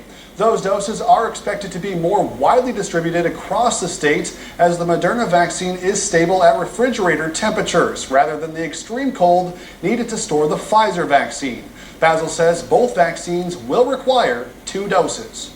After 1 dose of vaccine, you're about 50 to 60% protected. It's really that second dose when you get the full protection of 90, 95% plus. And so it's really important to go and get that second dose. Now in the coming weeks, Dr. Basil says nursing home workers as well as residents are expected to begin being vaccinated, followed by first responders and other populations considered to be high risk. Kelsey. Scott Engen, thank you very much. Time now for a first look at our forecast with Chief Meteorologist Phil Schreck. Things feeling a lot more like December. The West Wing, getting into a car on West Executive Drive just outside the West Wing, and he gave the governor of Texas, Greg Abbott, a fist bump as he was departing the West Wing. And so the governor of Texas, Greg Abbott, is also here this afternoon. So the president is having meetings. He is still, as we've been talking about throughout the day, trying to figure out a way to overturn the results of this election. But no question about it, this president trying to seize the limelight from Joe Biden, I think to some extent, in announcing this departure of William Barr. Now, when I talked to this White House official about all of this a short time ago, this official noted, yes, President Trump has been frustrated with the Attorney General in recent weeks. We know that Bill Barr has openly contradicted the president when it comes to these claims that Mr. Trump has made about widespread voter fraud resulting in him being cheated out of a second term. We know that that frustration has been building, and then that there may have been conversations about Bill Barr being fired by this president. We understand from talking to multiple sources that those kinds of conversations have been going on, that the president has talked about this From the letter, Bill Barr saying, at a time when the country is so deeply divided, it is incumbent on all levels of government and all agencies acting within their purview to do all we can to assure the integrity of elections and promote public confidence in their outcome. Barr saying that he was proud to be a part in the administration, played a role in many successes and unprecedented achievements that you, Mr. President, delivered for the American people. Your record is all the more historic because you accomplished it in the face of relentless, implacable resistance. Barr goes on to say of the president, few could have weathered those attacks, much less forge ahead with a positive program for the country. Barr goes on in the letter to recognize the economy that the president helped create, restoring American military strength, brokering peace deals in the Mideast, curbing illegal immigration, enhancing security. Very quick death on Friday night when the Supreme Court just dismissed the Texas Republican challenge as so frivolous it was beneath hearing any arguments. Hawaii is the final state to cast its votes tonight. Pennsylvania cast its 20 votes to lock in Biden's win in that key swing state you see there. Michigan casting its 16 votes for Biden. It was an eventful morning, though, there, which ended up in the state capitol actually shutting down so that the public could not observe it in person. This was to deal with the threats deemed credible of potential violence, all in response to what is normally a ceremonial day of simply certifying what everyone in the nation knows, the winner of the election, in this case, President-elect Biden. There was a Michigan representative stripped of his committees for essentially making common cause with those trying to literally, yes, overthrow democracy. Here we are on a day when normally we just be, as news anchors, kind of discussing the formality and the pageantry and the look of it. But tonight, I have to tell you, we are covering something bigger than that precisely because some people, not the majority, mind you, and it's not working, but some people were out there trying to reverse your democracy and take a look, threatening people might get hurt. Can you assure me that this is going to be a safe day in Lansing? Nobody's going to get hurt? No. All right. I don't know, because what we're doing today is uncharted. It hasn't been done. Now, as that plot continued, it went down in flames. That representative, we should note, is, of course, backtracking already. A reminder that this autocratic talk is both concerning, for all the reasons we've been reporting, but also futile, because the law still governs our peaceful transfer of power in this nation. Now, many elected Republicans have been standing by Donald Trump's antics. We've reported that. We should also know other party leaders are just telling Donald Trump to stop it. Those statements that Biden had made on a debate stage saying Bob Mueller even corrected the record during the Russia investigation. What about that? And explain that to somebody who maybe doesn't understand the AG's role in protecting those investigations. Sure. The Department of Justice rules and regulations do not allow you to even confirm the existence of an investigation. I mean, that's the very first thing they teach you on day one. You can neither confirm nor deny even the existence of an investigation. So that's the DOJ rule. The president's frustration is how infrequently that rule is followed. I mean, you see this pardon investigation on the front pages. You see other things that are negative towards him and his administration, and there seem to be leaks. So I think the president's frustration is, where are all the New York Times leaks and sources when it's something good for me? Because you never have any problem finding an FBI or DOJ source when it's negative. But in a way, the sort of first responders of the election, they did what they're supposed to do, and they did it well. And some of them had to meet secretly, as we know, because their lives were threatened. And so we have to applaud these people. And what the president is trying to do now, we have the Barr resignation, but it's a sideshow. Donald Trump is the sideshow now.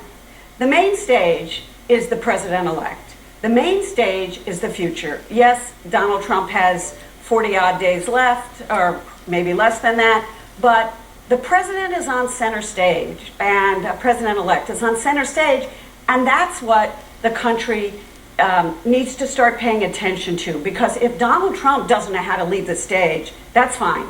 We all get that. He's not going to concede, whatever.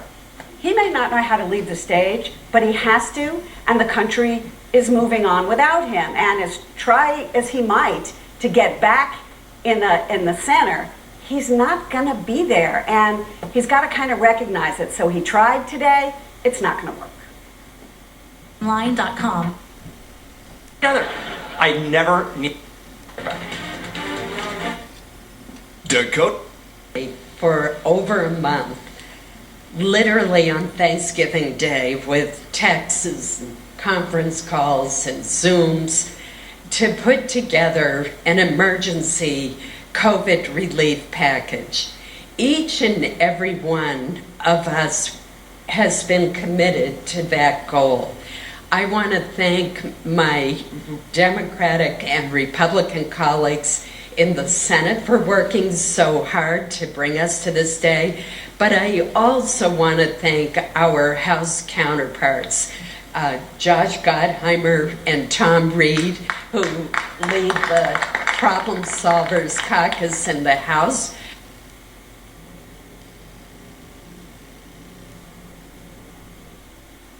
About the Attorney General, but still to get this resignation just before Christmas is quite something.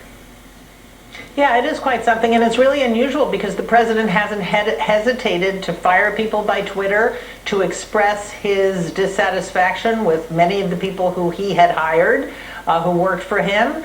But on this one, it's clear that both men wanted to paper over any tensions that existed.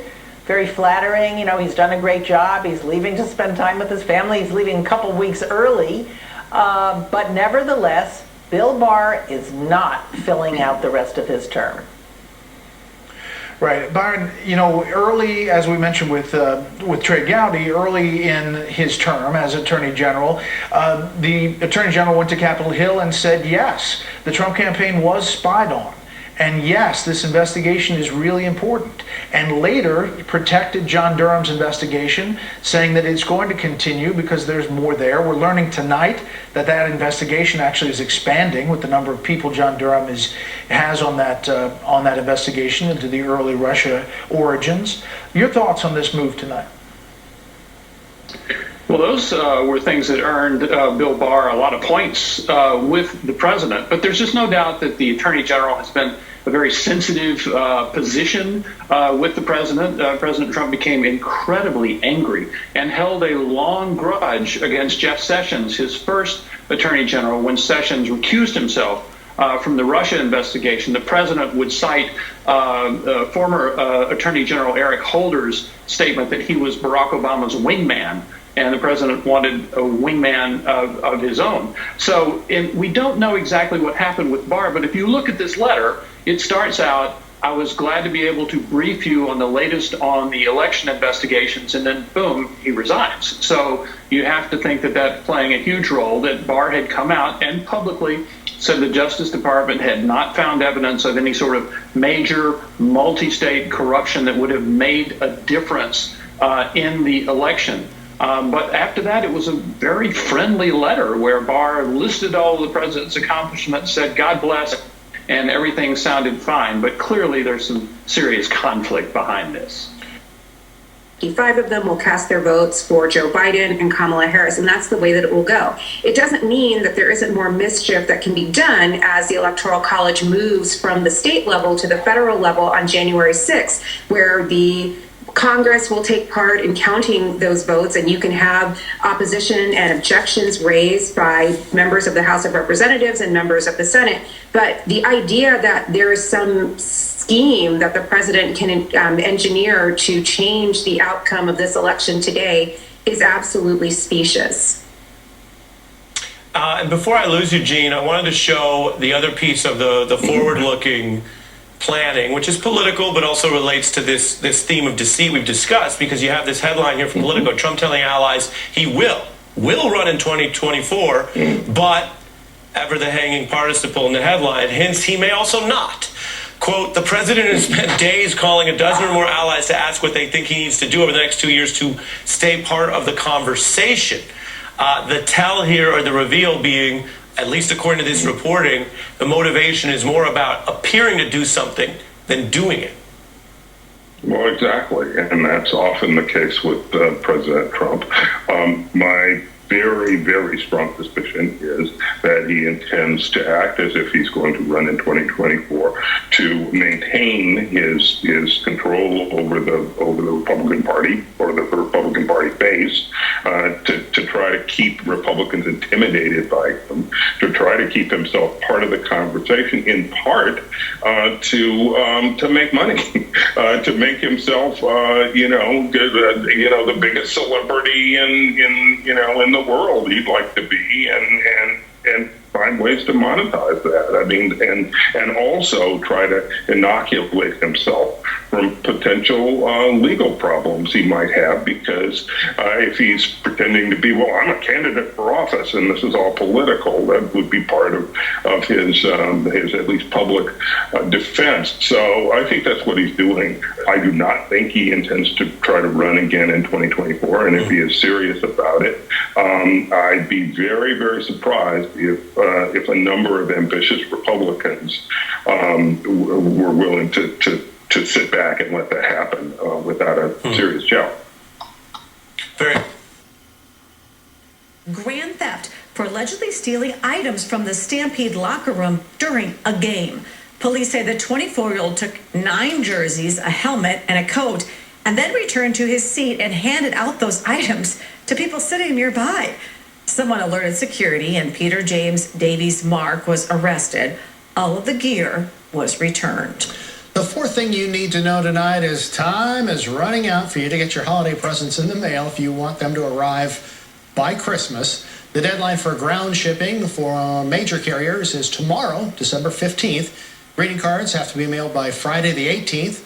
From the 19th onward, there are pricier options for priority mail, express, and overnight services. With the pandemic keeping many people home this year, delivery companies are expecting record volume with about 3 billion packages shipped in the month leading up to Christmas. And finally, the fifth thing you need to know at 5, students, teachers, and parents in Rapid City are all dealing with the COVID-19 pandemic the best way they can. And tonight's Eye on KELOland at 10, we learn how they're adjusting to this new normal. And that's it for us. We'll see you later, folks. Good evening.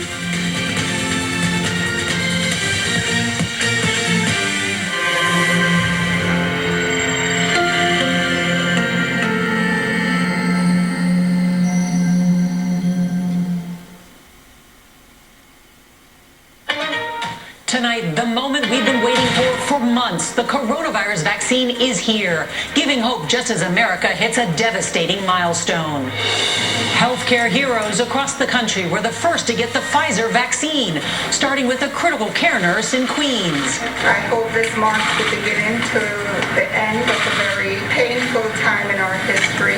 When Dr. Anthony Fauci says we may get back to normal. 300,000 deaths in the U.S. The desperate battle to save patients as COVID wards fill up. Plus, is New York City about to go back into a full shutdown? Breaking news, Attorney General Bill Barr resigns. What President Trump is saying about his ally tonight. Joe Biden wins the Electoral College as expected. The 538 electors voting on their state's behalf for all the world to see. American democracy at work. 16 votes for Joseph R. Biden. And why the president-elect plans to address the nation. Also tonight, after a commentator says the future First Lady shouldn't be called Dr. Jill Biden, the message tonight from Michelle Obama. The federal government hacked. So large it's unclear just how many secrets were stolen. The months-long effort to infiltrate the U.S. and why all signs point to Russia. Millions brace for a giant winter storm with up to 2 feet of snow. The timeline tonight for when and where it will all hit. And as the world celebrates the long-awaited coronavirus vaccine, a look tonight at how far all of us have come together. This is the CBS Evening News. Suspected Russian hackers spying on federal workers and possibly stealing data.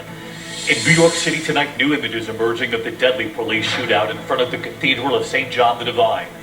And the Major League change tonight, Cleveland set to change their team name after more than a century.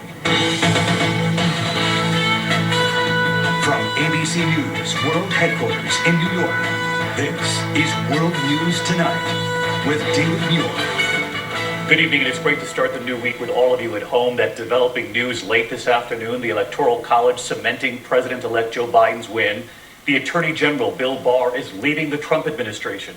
But of course, we're going to begin tonight with the historic milestone in this pandemic. The first vaccinations are now underway across the U.S., the most ambitious vaccination campaign in our nation's history. That first vaccination we saw today live streamed to the nation. Critical care nurse Sandra Lindsay from the front lines in Queens, New York. Her message to the world: listen to the science. Across the country today, frontline workers rolling up their sleeves after seeing the virus cause so much harm firsthand. FedEx and UPS delivering those vaccines in Louisville, in Minneapolis, images from Denver tonight, all 50 states. Our newest poll tonight, 80% of Americans now say they want to get the vaccine, though some said they would like to wait. And the news comes as the U.S. hits that grim new milestone. More than 300,000 American lives have now been lost. That's a city the size of St. Louis or Pittsburgh. How soon before most Americans will have access to a vaccine? How long will the vaccine last? We will get to it all tonight. And our Chief National Affairs Correspondent, Tom Llamas, leading us off from right here in New York. For 10 months, New York critical care nurse Sandra Lindsay has faced down COVID-19. Today, with the world watching, she showed us all how we can beat it. Losing both patients and family members to the virus, the vaccine giving her a new purpose. Is your message going to change now that there's a vaccine and that vaccine lives inside of you? Yes, listen to the experts and what they have to say, and that I'm a living testament. ER physician Dr. Yves DeRusso vaccinated as well. He lost an uncle to COVID and has another relative hospitalized. Doctor, you've seen so much trauma and so much death over the last 9 months. What was going through your mind when you felt that injection? Oh, we've been through so much that this was the first step towards hope. Across the country, the race to vaccinate is on. Our Trevor Alt is in Connecticut. At Hartford Hospital, they're going to be able to provide vaccine doses for... Because so many people have died. Into the arms of frontline workers at Ochsner Medical Center in Louisiana and Hartford, Connecticut. Some at the University of Pittsburgh Medical Center were overcome with emotion. I think it was just knowing that finally something has happened good in this year, and I'm going to be the first person to be the recipient of it. 2.9 million Pfizer doses will roll out this week, with an additional 2.9 million next week, and 20 million by the end of the year. It'll take at least 5 weeks for the first phase of vaccinations to be completed. We have enough vaccines already purchased to ensure we can meet our goal of vaccinating every American who wants it by the end of the second quarter of 2021.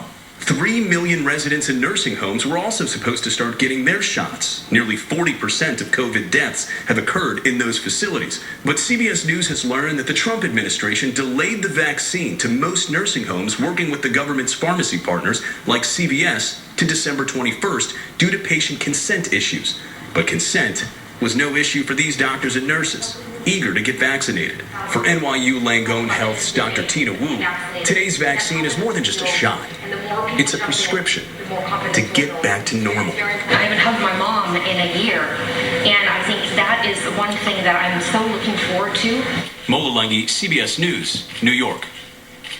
And that's the first Kentucky vaccination. I'm Chris Van Cleve in Louisville, Kentucky. WGU, the online university where ambition... Physical at a Get Out the Vote rally this weekend when an Ossoff supporter was beaten. This is the political climate that we're dealing with in America right now. Police arrested the alleged attacker. The violence was condemned immediately by Senator Perdue, who tweeted, "Behavior like this is absolutely disgusting and has no place in our civil society." Yes. Well, it's wall to wall. Spending on the two races could top more than $500 million. Brett? Yeah, wall-to-wall ads down there in Atlanta. Steve, thank you. Let's get some insight now into this subject and others. Senior political analyst Britt Hume joins us tonight. Good evening, Britt. You know, a lot of talk about whether the president's push to relook at the election and to fight or challenge the election results, even as the Electoral College votes tonight, whether that has an effect on this runoff. Clearly, Republicans are trying to highlight Senate Majority Leader to be Chuck Schumer and maybe other elements that could happen. Well, yeah, I mean, if you're trying to scare Georgia voters, you might also mention that Bernie Sanders would become the chairman of the Budget Committee in the Senate. It's hard for me to imagine that however much Georgia has changed, and politically it hasn't changed so much that many Georgia voters would want that. I think on paper, Republicans should win both of these races. The question then becomes whether the Republicans are so divided, with some of them angry at the state Republican leadership, Trump voters angry at the Republican state leadership over the handling of the presidential election, that they may just stay home. That, of course, is what frightens frightens Republicans. They don't want to be in a situation where they kind of can't win without Trump and his supporters, and they can't win with him. Well, the first thing is we have to understand that there's fraud in every presidential election. The question is, does it rise to a level where it changes the outcome of the election? And here in Wisconsin, the Wisconsin Elections Commission repeatedly ignored state law. Number one, by issuing 215,000 ballots with no identification for indefinitely confined electors. We could get to that, but I was curious if you wanted to just sort of answer the question I asked. So, what's your question? I was just curious how you're reflecting. This is one of those days where it is a day for democracy. It's a civic day. And I was mentioning last cycle when you were supporting Donald Trump, he was the president-elect. This time he's not. He's the loser of this race. How are you reflecting on sort of being on the other side of it on a day when traditionally there can be some unity for the process? Well, first of all, the Electoral College will meet on January 6th. A joint session of Congress, and that's where the vote will take place to determine who the president of the United States is. So that hasn't happened yet. So also somewhat non-responsive. I mean, I guess I'm asking you, the president-elect is Joe Biden. There is a process. Last cycle, at this time, you were, as was the whole Republican Party, resolved on the fact that we were past the point that the results were clear. And so I guess what I was asking, maybe you're not answering, we can move on to other topics, just how you felt about that. Well, I think it's pretty clear. What I'm saying is that the president of the United States will be determined on January 6th, not today. And yes, Republican electors like myself. I guess if you're going to go there, why was that? Why wasn't that your approach last time, or the Republican Party's approach? Well, there was no contention. There were no lawsuits the last time. I mean, I'm a little curious as well, since you did want to get into. Well, you did want to get into validity. We have a quote from you from an interview with BuzzFeed where you said, "I haven't seen any evidence that proves there was massive voter fraud or enough to change the outcome in Wisconsin." And of course, that's what every court has found as well. Since you've said that yourself, since the courts have found that, why do you think it's hard for at least the president and some officials to accept these results? What's the point of misleading about something that's so clearly been resolved? It's not misleading, and I'll just say there are clear instances where the Wisconsin Election Commission gave instructions to the clerks that contradict state law. I mentioned 215,000 ballots without ID. They also instructed clerks to cure ballots. They refused to remove 130 people from the rolls who had moved out of state. We know about 7,000 of those people voted in this election. And so maybe we just, for clarity, are you of the view that?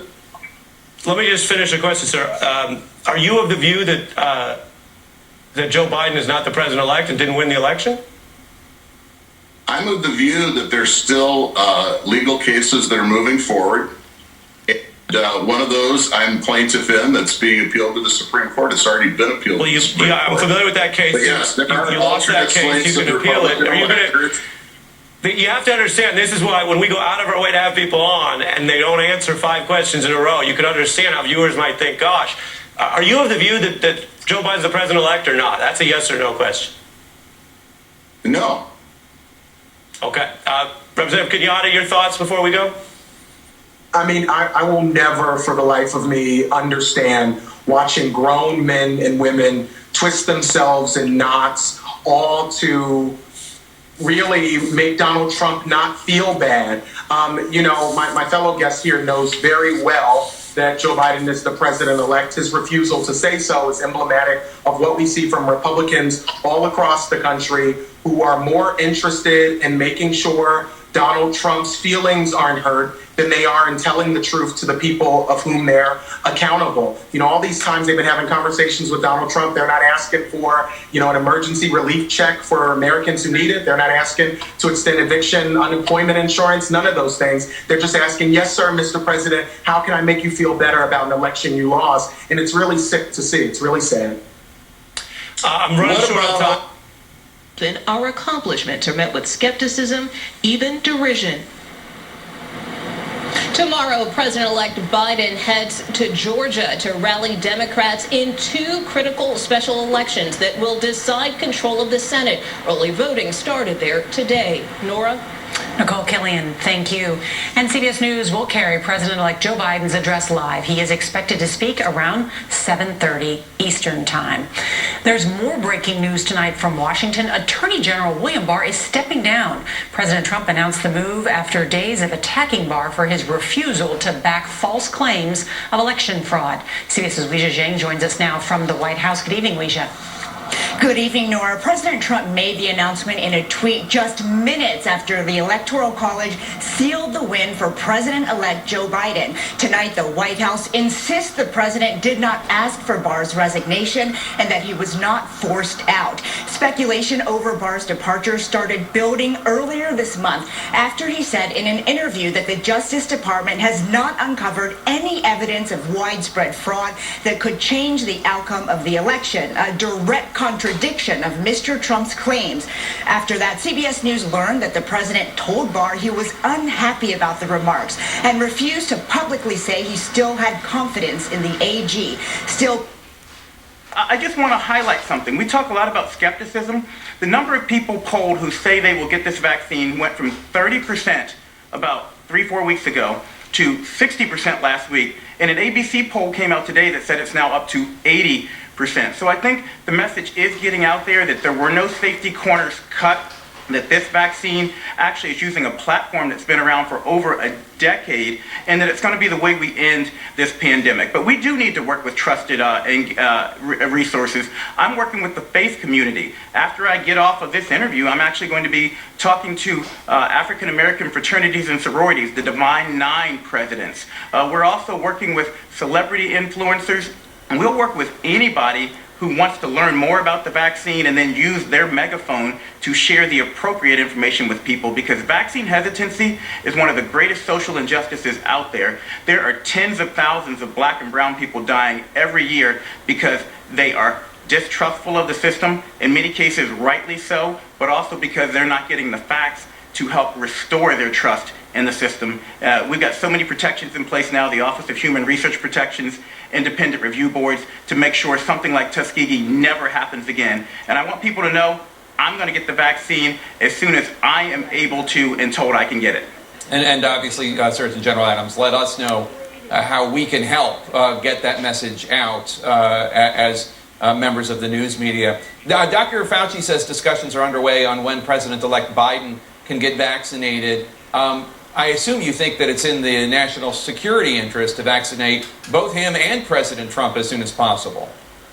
Well, I'll let the White House talk about what they're going to do in terms of vaccinations. We want to immunize for impact. I certainly will say broadly, I think it's appropriate for the leaders of the world to be vaccinated from a continuity of operations perspective, but we're focused on getting older people in long-term care facilities who are 0.4% of the population but 40% of the deaths.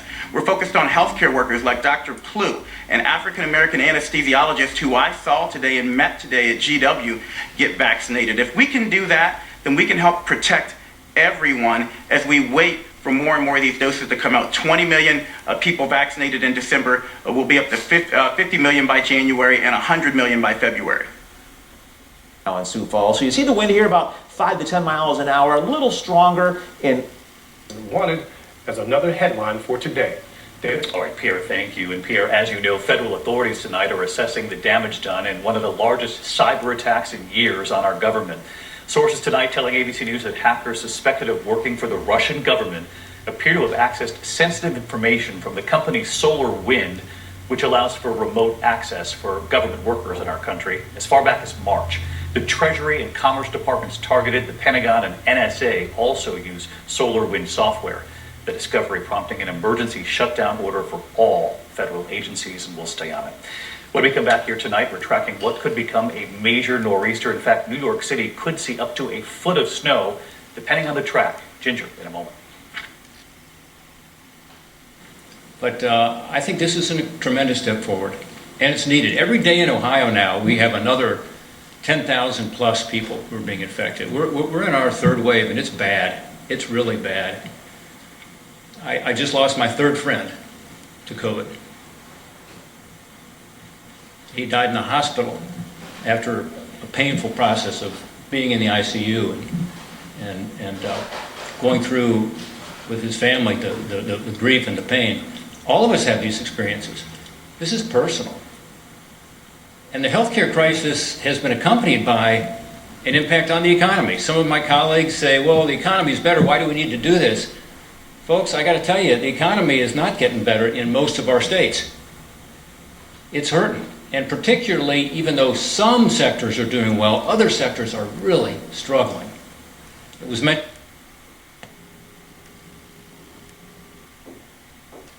My A1C's dropped over 2 points. Times higher. The death rate, 6 times higher than in predominantly white areas. Medical experts warning racial disparities creating further obstacles in this rollout and the issues, understandably, of distrust as well as lack of access. Now, when we spoke to Dr. Fauci here on the beat during this breaking COVID news Friday night, he was also emphasizing the import in using fairness and health as the qualities that should provide rollout of the vaccine. I feel very strongly, not only with COVID-19, but with the interventions and countermeasures that you have for any illness, that it needs to be equitably distributed and shared. And equitably means you do it on the basis of priority based on a real good reason. A good reason for the priorities, not race, class, or other disparities that haunt America. And as mentioned earlier in the night, I'm thrilled to tell you we have an important guest on this, the basketball legend and a leader in activism, Kareem Abdul-Jabbar. He's been working on these issues. He's also revealed in a brand new article his personal experience with prostate cancer and why so many people who may look like him don't have the same access to top quality and life-saving care. He writes that COVID as a pandemic has highlighted how malignant the system is and remains. Back on the beat, Kareem Abdul-Jabbar, thanks for doing this conversation. Happy to talk to you. Ari, how's everything? Everything's all right, except what's not all right. And I think that's the balance here. And this is a good news night. I got to tell you, we've covered a lot of this and a lot of deaths. And this is hope, and this is a vaccine. And yet you are out here advocating for everyone to keep in mind and do work on the equality. Explain. Well, we're all in this together. And that means that, we all have a part to play in beating down the virus and taking care of ourselves so that we don't catch the virus and spread it. And then, getting to where we can get the vaccine and make sure that our own health is assured and we won't have to risk spreading it to our family and loved ones. Mm-hmm. I want to play for you something from our own correspondent talking to nurses who happen to be African American, but we have statistics showing why there are more black healthcare worker nurses, essential workers on these issues. Take a look. Show of hands if you're 100% sure you're going to end up taking this vaccine. Mentionally. Approved. It was approved. Why is there that lack of trust? When you don't see people of color, you don't know who to trust. And even sometimes myself, when I go into a institution and I don't say that I'm a nurse, the treatment is different. Kareem, your thoughts? Well, it's a historical fact that black Americans were denied treatment and given less treatment for everything. The classic example is the Tuskegee experiment, where they let men who were infected with venereal disease progress in that disease because they wanted to observe them and see what happened, and did not inform these people and didn't try to treat them. These were black Americans. So black Americans have a history of being used as guinea pigs and scapegoats at the same time. And it's something that they have an acute awareness of, and something that they don't want this to happen again. Yeah, understood. And health is personal, and yet there's the public ramifications that you just alluded to earlier in this conversation. You write in your piece, The problem with pulling any single thread right now, COVID or the health risks or job opportunities, each thread is a strand in a quilt that you say smothers the black community. One thread leads to another, forming an interlinking pattern that seems impenetrable and unassailable. So what are you advocating at a policy level? We do have a new federal administration coming in. Be done specifically to deal with the fact that, as we've just shown, the underlying inequities are reinforced when you have something that may be random, quote unquote, a medically rare pandemic. Well, we have to make sure that we go the full mile in educating people, making sure that people in the various communities, the people of color, the black community, get an understanding of what's going on. Those people take great, they put a lot of faith in seeing people of color as medical care professionals. This really increases their ability to have some faith and to give it a shot. And that's very important, because if we don't try to deal with this in that way, the virus takes comfort in all of these little nooks and crannies in our society where inequity rules, and it can have an advantage. Kareem Abdul-Jabbar speaking out as we mentioned personally. Great to have you back on the beat, and good seeing you, sir. Pleasure's all mine. And thanks. Hope you stay healthy and safe. Amen to everyone. Good vibes all around. Yes. Thank you, Kareem. We'll be right back. Vaccine that will make them a little less scared to go into work each day, and our older loved ones lonely, getting one step closer to seeing the family they hold dear. Let's remember a saying popular at the beginning of the pandemic: we are all in this together, because there truly is more that unites us than divides us. We all want to get back our normal lives. We all want our children back in the classroom. We all want to socialize with our friends and give hugs to our families. We all want this pandemic to end. The scientists have done their part. Now let's do ours. We'll be right back. Counting on Moderna getting authorized and having, making up that shortfall, Wolf. Do we know, Sanjay, I keep getting this question asked, if this is a vaccine like the polio vaccine, you just need it once, or is it like the flu vaccine, you need it, let's say, every year? No, Wolf, we really don't know. I mean, this gets at the question of the durability of the antibodies and stuff. We've had evidence now that people who have been naturally infected, they may have sort of a tapering off of their antibodies over time. Is that going to happen with the vaccine as well? We just don't know. I think that you have to really learn these things in part with the passage of time. They're going to be doing these studies that are ongoing on these trial participants, studying their antibody levels and seeing if they still have protection. But we don't know. It could be something that is yearly or every couple of years, or you need a booster shot from time to time. We will see, Wolf. Clouds, it's 17, a little breezy, and temperature stay. By refusing to change. The Ford Farm? All, but especially Joe Manchin and Susan Collins for leading us in this effort, and to the whole group, because what you've just heard, the description of ongoing conversations, Zooms, texts. Warranty. Go from old. Who is you? Weekly Ozempic. All right, I broke. It may vary state to state, Wolf, and I think this is in part some of the confusion. You could be in one state and fall within a certain number in terms of your number in line, cross the border into another state, and it may be different there. And partly that's based on how the state's sort of triaging the vaccines in each state based on their needs. Dr. Jerome Adams, the Surgeon General of the United States, say that he believes for continuity of government, both the current president, President Trump, and the President-elect Joe Biden should both get the shot, both get vaccinated right now. Do you agree with that? Yeah, I do, Wolf. I mean, I've been thinking about this a lot, and I've talked to some ethicists about this. First of all, they're both over the age of 70, so they would qualify based on their age, at least probably in that second group or one of the higher groups.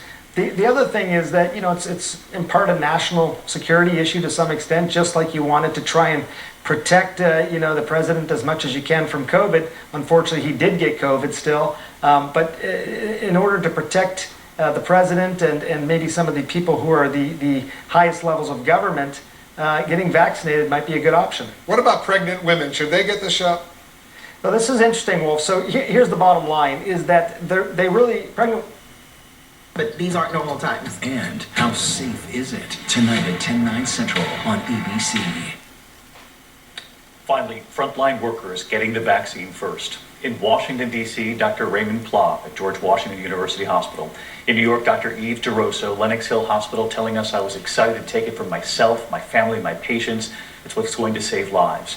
And in Iowa City, Nurse Seth Jackson and nurse practitioner Allison Wines. A major step forward. Good night. Everything's so romantic. Starting tonight, Tasha faces... Heck is what the holidays are all about. Use the Chevy. On the side of going ahead and getting the vaccine. TV News, the 9-year-old girl struggling to make sense of the pandemic by watching the news. And that's tonight's CBS Evening News. I'm Nora O'Donnell. Good night. SIGJET. Star gift cards for 25% off. That's right. Yeah, so, the way to think about this, I think, is that treat teachers, family, coworkers, even yourself to the best wash you can buy. 25% off gift cards only until December 24th. Silver Star Car Wash. A better wash, a great feeling. There's always a way to make joy, America, so it's time to get to it. Infected, carrying the virus, and possibly transmitting the virus, we can't say that for sure. So could you be in a position where you're vaccinated, far less likely to get sick now as a result of being vaccinated, but still potentially someone who could transmit the virus to somebody else? And the answer is possibly. We don't know. We'll get more data. I'll tell you, I think that it's quite likely that the vaccine does lower your virus counts a lot, but we're just not sure about that yet. Lots we don't know, lots we do know, but get the vaccine if you can. It's really important. Sanjay, thank you so much.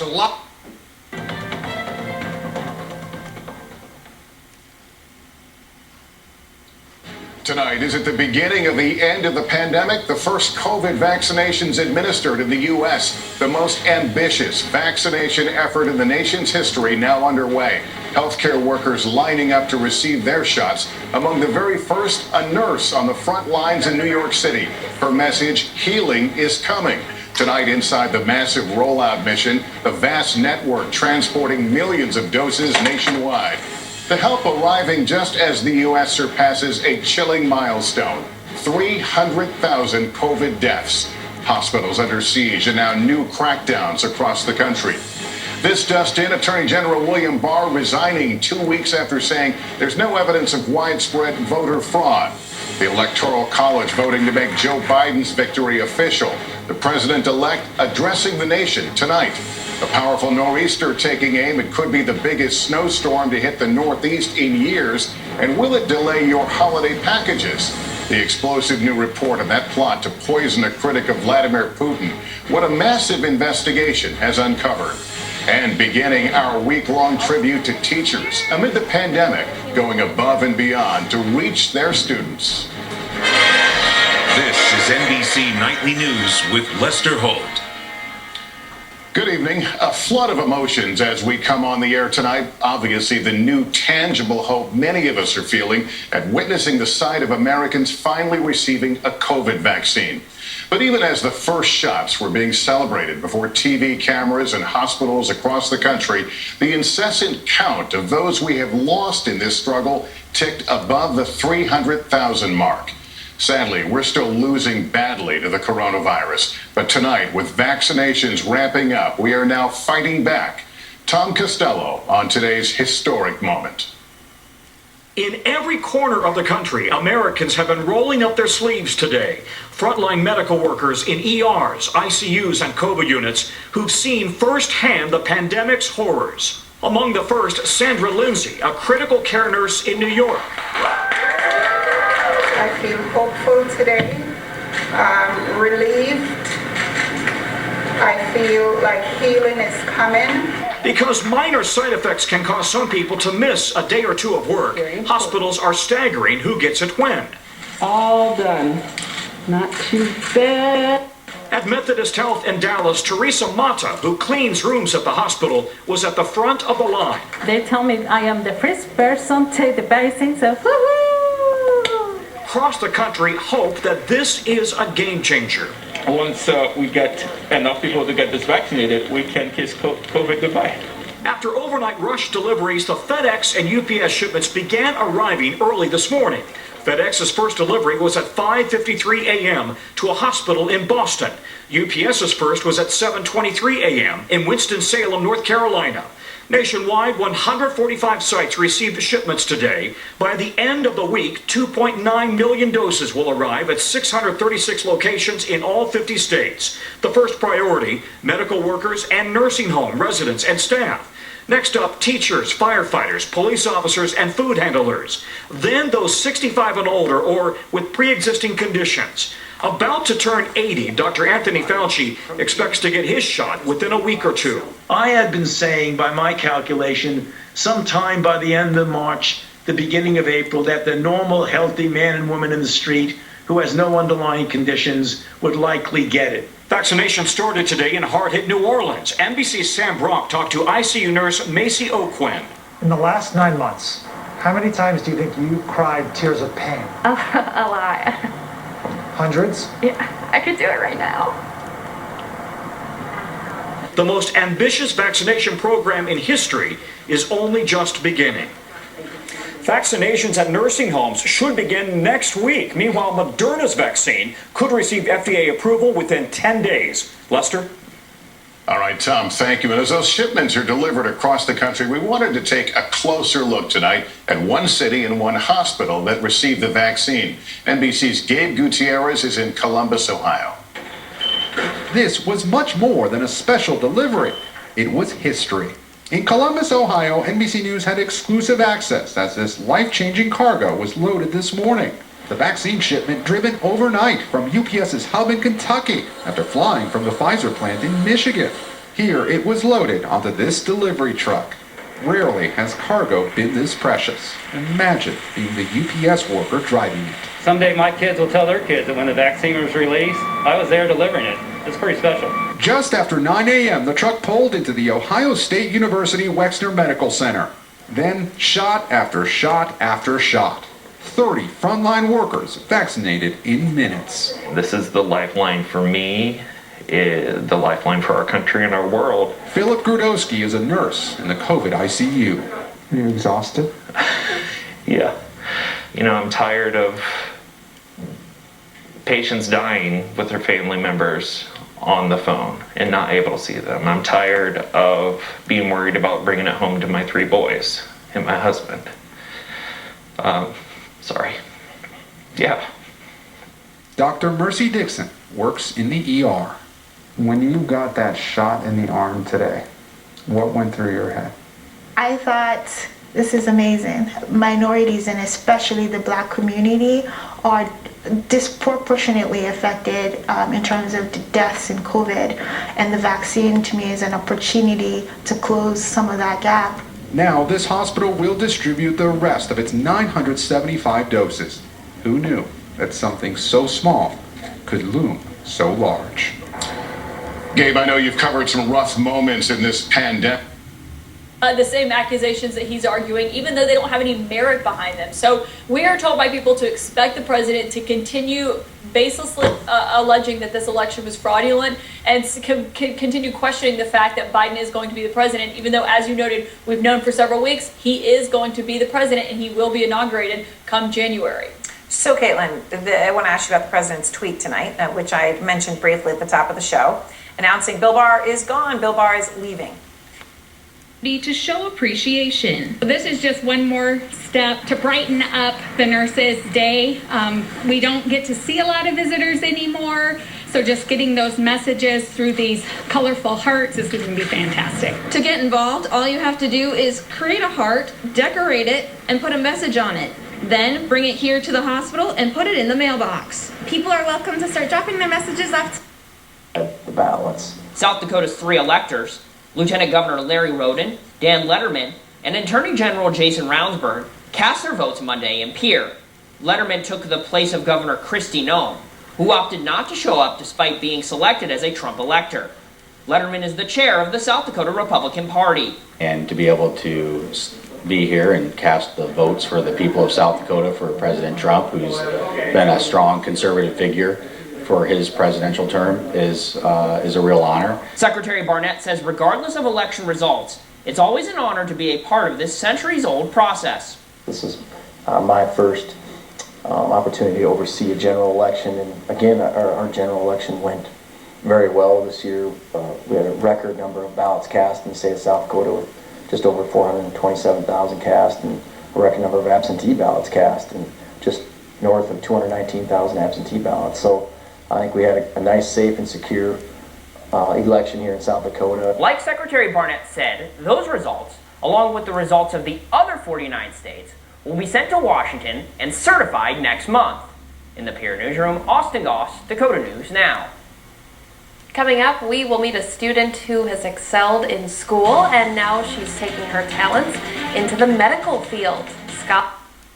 Age of the people, or whether they're deceased or whether they actually live in Georgia, that's a real problem, and it's why 7 out of 10 Republicans, myself included, have doubts about this last election. Yeah, absolutely. I mean, if we're going to switch to this all mail-in voting, you have to have an airtight way to make sure that the people who register are the people who voted, and that no one who falls outside of those parameters is getting a vote through. Senator, thank you very much. Good to see you again tonight. Thank you. So let's bring in our panel. DeRoy Murdoch, contributing editor at National Review Online, and Jonathan Turley, constitutional attorney. Both are Fox News contributors. Sohrab Ahmari, opinion editor at the New York Post and the publication that broke the Hunter Biden story months ago. Gentlemen, great to have all of you with us tonight. Let me start with you, DeRoy, and I want to get your reaction to this news about the resignation of the Attorney General, William Barr. He will leave December 23rd. I guess I wish him and his family Merry Christmas. He'll spend more time with them. I'm pleased with some of the things he did in terms of his service. I was very happy with how he came out during the riots this spring and talked about how violent these people were, and that they were not just peaceful protesters, they were violent protesters. I've been very disappointed to learn, as we've been discussing about Hunter Biden and his Biden family, that this probe has been going on for a couple of years. He knew about this and didn't tell us, the voters. And the idea is that, well, I guess the Department of Justice didn't want to get involved in the election. Well, they got involved in the election by sitting on this information. And I think we need to change the rules that basically say that as soon as the Department of Justice or FBI have relevant information, that you put it out right away, not sit on it, not wait, because either either guilty by commission or guilty by omission. And the best thing to do is when they have the information, share it with the voters and let the chips fall where they may. Despite a 7 million vote margin. Is it time for us to get rid of this interregnum, this extra step in finishing off an election, and just let the vote of the people stand and get rid of this archaic electoral college? In your view, you're both lawyers. Well, I agree with what A.G. Shapiro said about the importance of having this debate and moving forward with it. And I think the important thing is that the people who voted, who went to the polls, some of whom, people had to wear masks, they had to socially distance. It was a difficult election in many ways, and we had record participation. What we're doing, these kinds of statements that we heard from that gentleman in Michigan, that he has a duty to his constituents to throw the Hail Mary. I'm sorry, sir, you have a duty to your constituents to honor the democracy of this country. And that means accepting the results of the election. Yeah, and let me play for you, Neil. This seems like it was 170 years ago, but this was literally just 20 years ago. This is Al Gore, his concession speech, which was 20 years ago yesterday. Take a listen. Now the U.S. Supreme Court has spoken. Let there be no doubt, while I strongly disagree with the court's decision, I accept it. I accept the finality of this outcome. And tonight, for the sake of our unity as a people and the strength of our democracy, I offer my concession. I also accept my responsibility, which I will discharge unconditionally, to honor the new president-elect and do everything possible to help him bring Americans together. Neil, I mean, this is a situation where Al Gore ran through his legal processes, ran through all of his options. 3 people who are on the Supreme Court now were part of the effort on the other side, on the Bush side. But when it was done, it was done. That isn't what Republicans are doing. They're saying, no, even though it's done and the Supreme Court said it's done, it'll never be done. Exactly. And Joy, I was actually a junior lawyer on Al Gore's team, and I remember being so disappointed, but I remember being deeply proud of him when he said that, because that's what American democracy is all about. And I think we've kind of lost sight over 41 days. We kind of get numb to what's going on, that we have a crybaby president who can't admit reality. I mean, this president is reaching American psycho levels of delusion. He lost everywhere. And when you have that Michigan representative who says, oh, I have a duty or whatever, they filed 60 cases and have won 1 out of the 60, and the 1 didn't get them a single vote. It's quite a feat to lose that many cases across the country, including in Michigan. It's kind of like failing a class at Yale or something. You really got to try and work at it in order to pull it off. But they managed to do so. And this whole idea of an alternate slate of electors, that's like their alternate facts. It's rooted in nothing. And finally, Joy, you know, this whole point about systemic reform, it all goes back to the Electoral College. And if you trace it back to the founding, what's the Electoral College rooted in? The protection of slavery. And that's what we're seeing today is this system used to disenfranchise Americans. And what these folks are doing is Soviet in nature, it's reprehensible, it's fundamentally un-American. Yeah, and you mentioned Yale, so I have to kick it back to my fellow Harvardian. Representative Porter, temperatures like that. All right, everybody wants to know about Christmas week. Let me let you know what the long-range forecast is. Right now, it looks like it'll be warm and breezy on Monday with temperatures well into the 40s. Temperatures should start to cool down Tuesday and Wednesday. We have a front coming through. And with that front, forecast models are hinting we do have a chance of some snow on Wednesday. Right now, it looks light. Now, I got to preface this by saying keep an eye on the forecast because sometimes precipitation this far out, a little dodgy as far as amounts. But right now, it looks like it's going to be fairly moisture-starved, and that's going to be our best shot at snow on Wednesday. We've got a terrible pandemic. We have an economy in shambles as a result of this president's failure to deal with the pandemic. We have a new president, a new sheriff in town who this evening is going to tell us something more of his plans. And in the meantime, these sore losers are out there trying to stir up violence. It's really a sad day for America, and yet a happy day because democracy has prevailed. So let me ask you about one thing that happened today in New York. Hillary Clinton and Bill Clinton were electors there, and Hillary Clinton, after she cast her vote, posted a tweet with a picture of herself after voting, and she writes, I believe we should abolish the Electoral College and select our president by the winner of the popular vote, same as every other office. Look, this is an issue one can argue, I've heard arguments on both sides. Ultimately, it's hard to say what you say to Wyoming and Alaska and a lot of other places in that situation. Putting aside that she chose to say that today, do you think we should abolish the Electoral College, which is, of course, ensconced in the Constitution? Absolutely. We should change the Constitution to get rid of this one bizarre anomaly.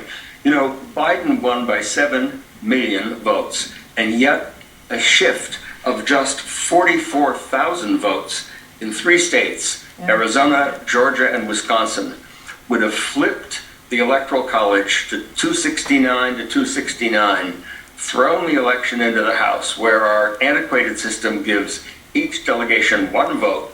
26 of the delegations are in Republican control. That means Trump would have become the president even though he lost by 7 million votes. No system that has that danger is one we can live with. We need to get rid of it. We need to work on getting rid of it, even though it's going to be very uphill. Thoughtfully said. All right. And it lowers it. Which doesn't look that impressive right now, but it's spinning around in the southwestern part of the country, and it's heading east. About people who work in these high vulnerability jobs like at meat packing plants where it would be at a huge disadvantage where they would stand to lose their jobs or rather lose protection and coverage by their employer if they got sick. Judy, they have workers' comp. All the people who are working for the large companies or working for any company has workers' compensation to take care of, workers' comp in case they get hurt. We know that. We're worried about people basically might go into the store and says, I contracted in your place of business because your employers weren't safe enough, you didn't sanitize enough, things of that sort. There's a lot of things we didn't know. I went ahead and signed on to that bill with my Republican colleagues in the spirit of bipartisanship, because basically everyone has to give and take. My reason is they shortened their time element from 5 years to 2 years. 1 year back, 1 year forward. Not 1 year back and 4 years forward, and made some other critical changes. I'm sure it's not good enough for a lot of people, but here's the thing, Judy. If for some reason they can't come to an agreement, and the Senate and the House, Democrats and Republicans won't agree, then that stays by itself, because those two are one bill. Liability and state and local health. The 748 is the emergency bill, Judy. That takes care of every need every American has with their lifeline for housing, rental, basically everything that's needed for you to survive, get through the worst quarter of next year, which is going to be the first quarter. So as we stand here tonight, Senator Manchin, how confident are you that that aid bill, the $748 billion, will pass whether or not there's agreement on the other issues around liability protection and aid for state and local governments? Judy, I'm as confident as I am standing here talking to you, but this is real. This language is done. The bill this is not just a concept. 2 weeks ago, we gave basically an outline. That's all we have was an outline showing you how we come to 908. We worked it and worked it and worked it for the last 30 days, morning, noon, and night. Now, our staff's been going around. We've been on Zoom calls and phone calls continuously every day. We've come to this after a lot of discussions, back and forth bantering, talking to our caucuses respectively, Democrat and Republican, and representing them. No one else has done anything like this. If the leadership all of a sudden wants to reinvent the wheel, that's what they would be doing. We would hope that they would say, thank you all for what you've done, because sometimes they hit an impasse. Well, we were able to work past that impasse, and we have a bill. I'm confident. And if they want to stay here for Christmas, I'll be right with them. Well, we saw the bipartisanship today. We'll see what the leadership does. Senator Joe Manchin of West Virginia, we thank you. Thank you, Judy.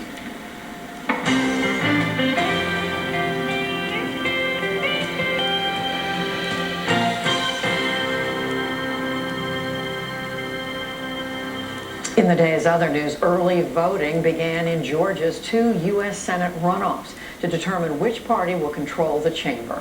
In one race, Republican incumbent David Perdue faces Democratic challenger John Ossoff. Another Republican senator, Kelly Loeffler, is up against Democrat Raphael Warnock.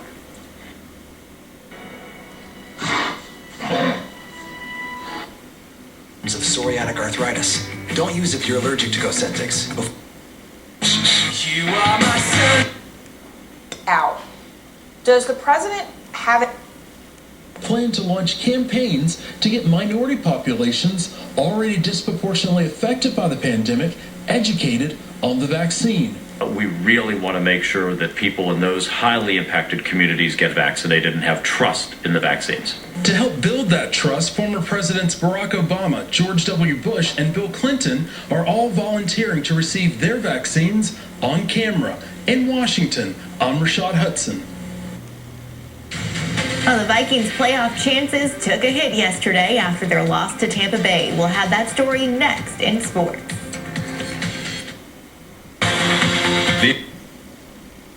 Acquisition. Effects may include pancreatitis. Every price you pay is what we pay. Not a cent more. You don't need to be unwell to... The Shark Vac Mop. This week, probably tomorrow, they...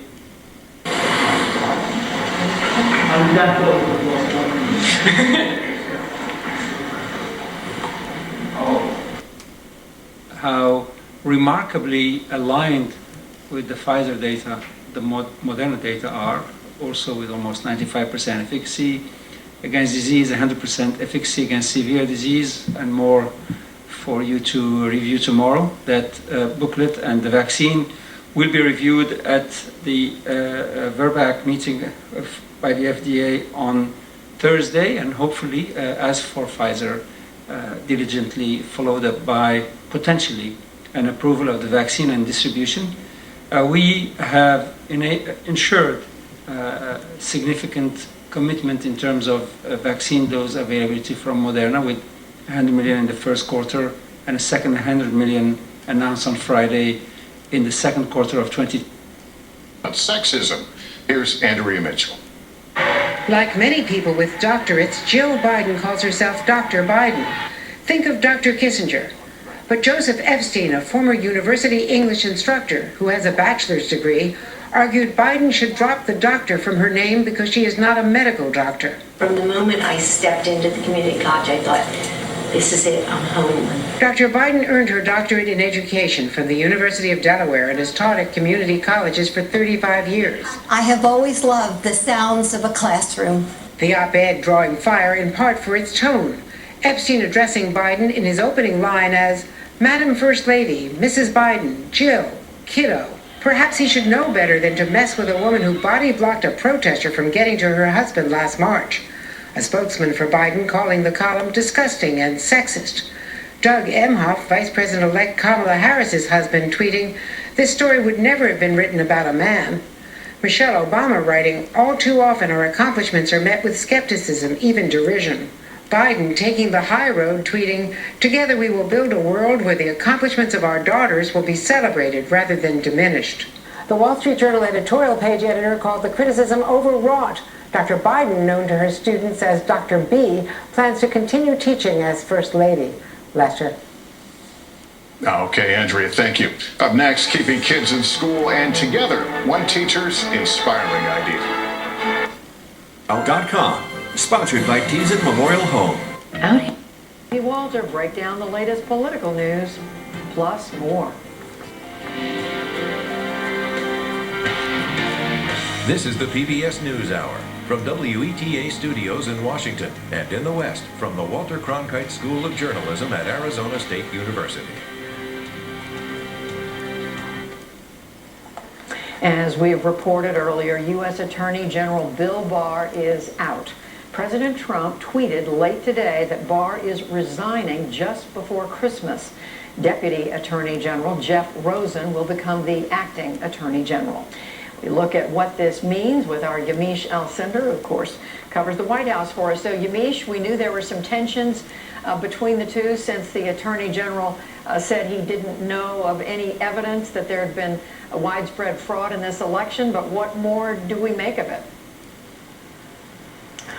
It's tough to say because in one regard, you have Attorney General Bill Barr leaving office, praising President Trump, saying that he was at times a target of an abusive system that sought to take him down. And you have President Trump tweeting that Bill Barr, they had a great relationship. But when you look under the surface, you understand that President Trump has been taking aim at Attorney General Bill Barr, especially after the Attorney General came out and said that his office had seen no evidence of widespread voter fraud that would have tipped the scales and changed the outcome of the election. So yes, it's true that Attorney General Bill Barr says he is resigning, but this was in some ways largely expected because there are a number of people who were looking for Attorney General Bill Barr to possibly be fired. Again, he is not being fired right now, but a lot of people were wondering whether or not he was going to be fired because President Trump was getting more and more angry at the fact that Attorney General Bill Barr wasn't doing more to try to change the results of the 2020 election in President Trump's favor. Now, we should note that Attorney General Bill Barr was seen as a close ally of the president. He had the president's back time and time again. He took aim at the Mueller investigation, saying that at times that it was targeting President Trump unfairly. There are also the cases where he intervened in the case of Roger Stone, another ally of President Trump, saying that he should get a more lenient sentence than what career prosecutors in the Department of Justice were offering. That being said, this is in some ways really telling of the Trump administration because this has been a revolving door at the White House. And here again, just in the last few days, weeks of the Trump presidency, here is yet another really shocking and surprising ouster of another person coming from this administration. Your weakness, joint pain. Protest. Can you assure me that this is going to be a safe day in Lansing? Nobody's going to get hurt? No. Luckily, no one has been hurt, and the Republican leadership in the state stripped him of his committee assignments for those comments. But out front now is Michigan Attorney General Dana Nessel. And let me just ask you, Attorney General, tensions have been especially high in your state, right? There have been threats against Michigan state lawmakers, including the governor, right? This has been going on for months. Today, the state capitol is shut down because of credible threats. Is there anything Joe Biden can say tonight to calm the election deniers down? You know what, I sure hope so, because if I had a nickel for every time I saw a public official threatened in the state of Michigan lately, I'd have enough money to pay down all of Donald Trump's debt. I mean, it's been really insane in the state lately, whether it's threats to kidnap and kill the governor, threats at our Secretary of State, to our state and county board of canvassers, to local clerks, even from legislators to other legislators and back to other legislators. It's not the Democrats and Republicans in our state anymore. It feels like the Hatfields and McCoys. And focus. The 3 R's, along with fresh air. Lindsay's family even helped build the structure. It's more fun because we get to be outside. Soon the whole school decided to join in. In life, things are thrown at us all the time, and we need to learn to adapt. 11 classrooms, all surrounded by 14 acres of pure Mother Nature. It was kind of fun to, like doing all the wood stuff. And Wisconsin winters are cold. We brave it, we stay warm. But education is all about adapting, just like adapting to the pandemic. My great-grandmother said, worrying is like a rocking chair. You can go back and forth, but it doesn't get you anywhere. When you're learning outdoors, the sky's the limit. Kevin Tibbles, NBC News, Milwaukee, Wisconsin. Putting on those thinking caps. Hey, a programming note, tomorrow on Today we'll be live from food drives across the freely. Welcome back to the News Hour. How widespread is this, and how did it happen? Nick, this can be one of the most consequential cyber espionage operations we have seen to date. The reality is that SolarWinds, this IT management vendor, is used by hundreds of thousands of organizations globally, including some of the most secure agencies. I'd like to come out and give us all a collective sigh of relief, and to say that the country is now ready to move on. It's official. All the machinations have been attained. We've gone through the process, and I think he will look to bind up those wounds from this election.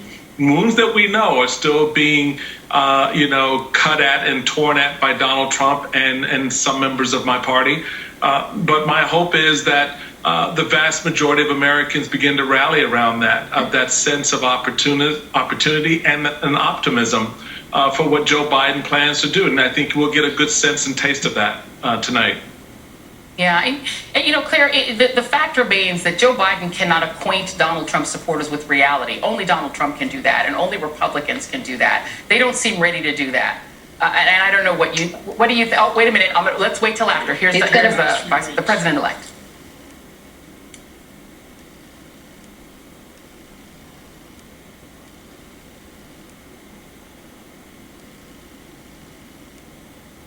Member of the Electoral College, representing the certified winner, cast their votes for President and Vice President of the United States in an act just as old as our nation itself. And once again, in America, the rule of law, our Constitution, and the will of the people prevailed.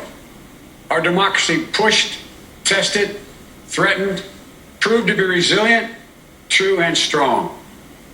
The Electoral College votes, which occurred today, reflect the fact that even in the face of a public health crisis unlike anything we've experienced in our lifetimes, people voted.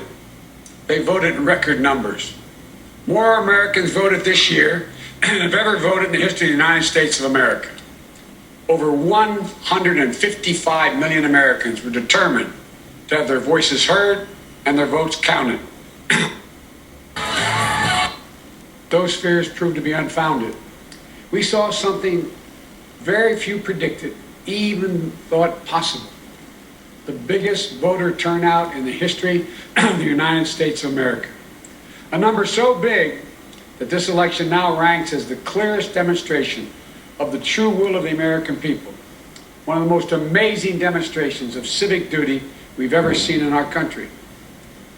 It should be celebrated, not attacked.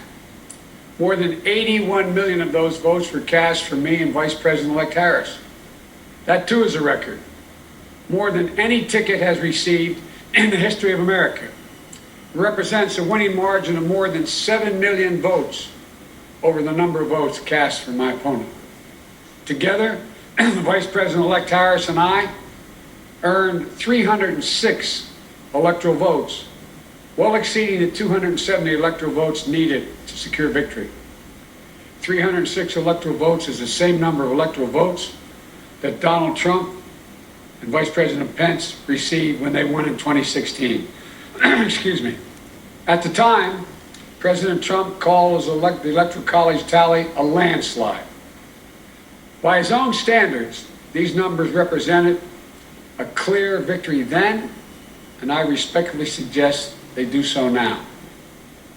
Numbers represented a clear victory then, and I respectfully suggest they do so now. If anyone didn't know before, they know now. What beats deep in the hearts of the American people is this: democracy. The right to be heard, to have your vote counted, to choose leaders of this nation, to govern ourselves. In America, politicians don't take power, people grant power to them. The flame of democracy was lit in this nation a long time ago. And we now know nothing, not even a pandemic or an abuse of power, can extinguish that flame. And as the people kept it aflame, so did courageous state and local officials and election workers. American democracy works because America makes it work at a local level. One of the extraordinary things we saw this year was that everyday Americans, our friends and our neighbors, often volunteers, Democrats, Republicans, independents, demonstrating absolute courage, they showed a deep and unwavering faith in and a commitment to the law. They did their duty in the face of a pandemic. And then they could not and would not give credence to what they knew was not true. They knew this election was overseen by them, it was honest, it was free, and it was fair. They saw it with their own eyes, and they wouldn't be bullied into saying anything different.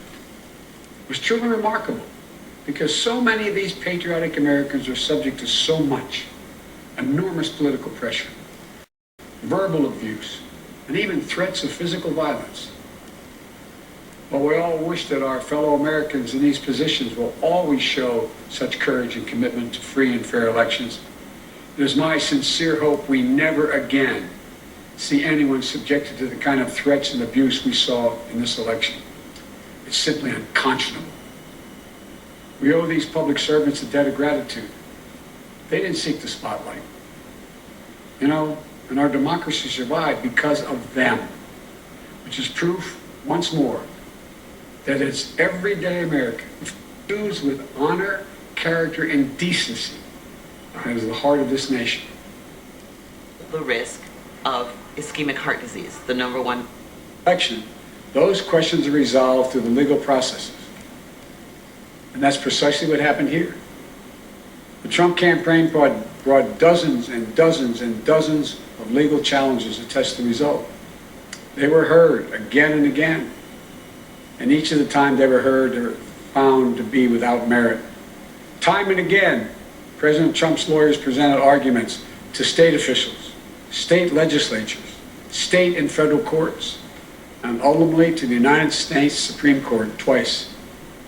They were heard by more than 80 judges across this country, and in every case, no cause or evidence was found to reverse or question or dispute the results. A few states went for recounts. All the counts were confirmed. The results in Georgia were counted 3 times. Didn't change the outcome. The recount conducted in Wisconsin actually saw our margin grow. The margin we had in Michigan was 14 times the margin President Trump won that state by 4 years ago. Our margin in Pennsylvania was nearly twice the size of the Trump margin 4 years ago. And yet, none of this has stopped baseless claims about the legitimacy of the results.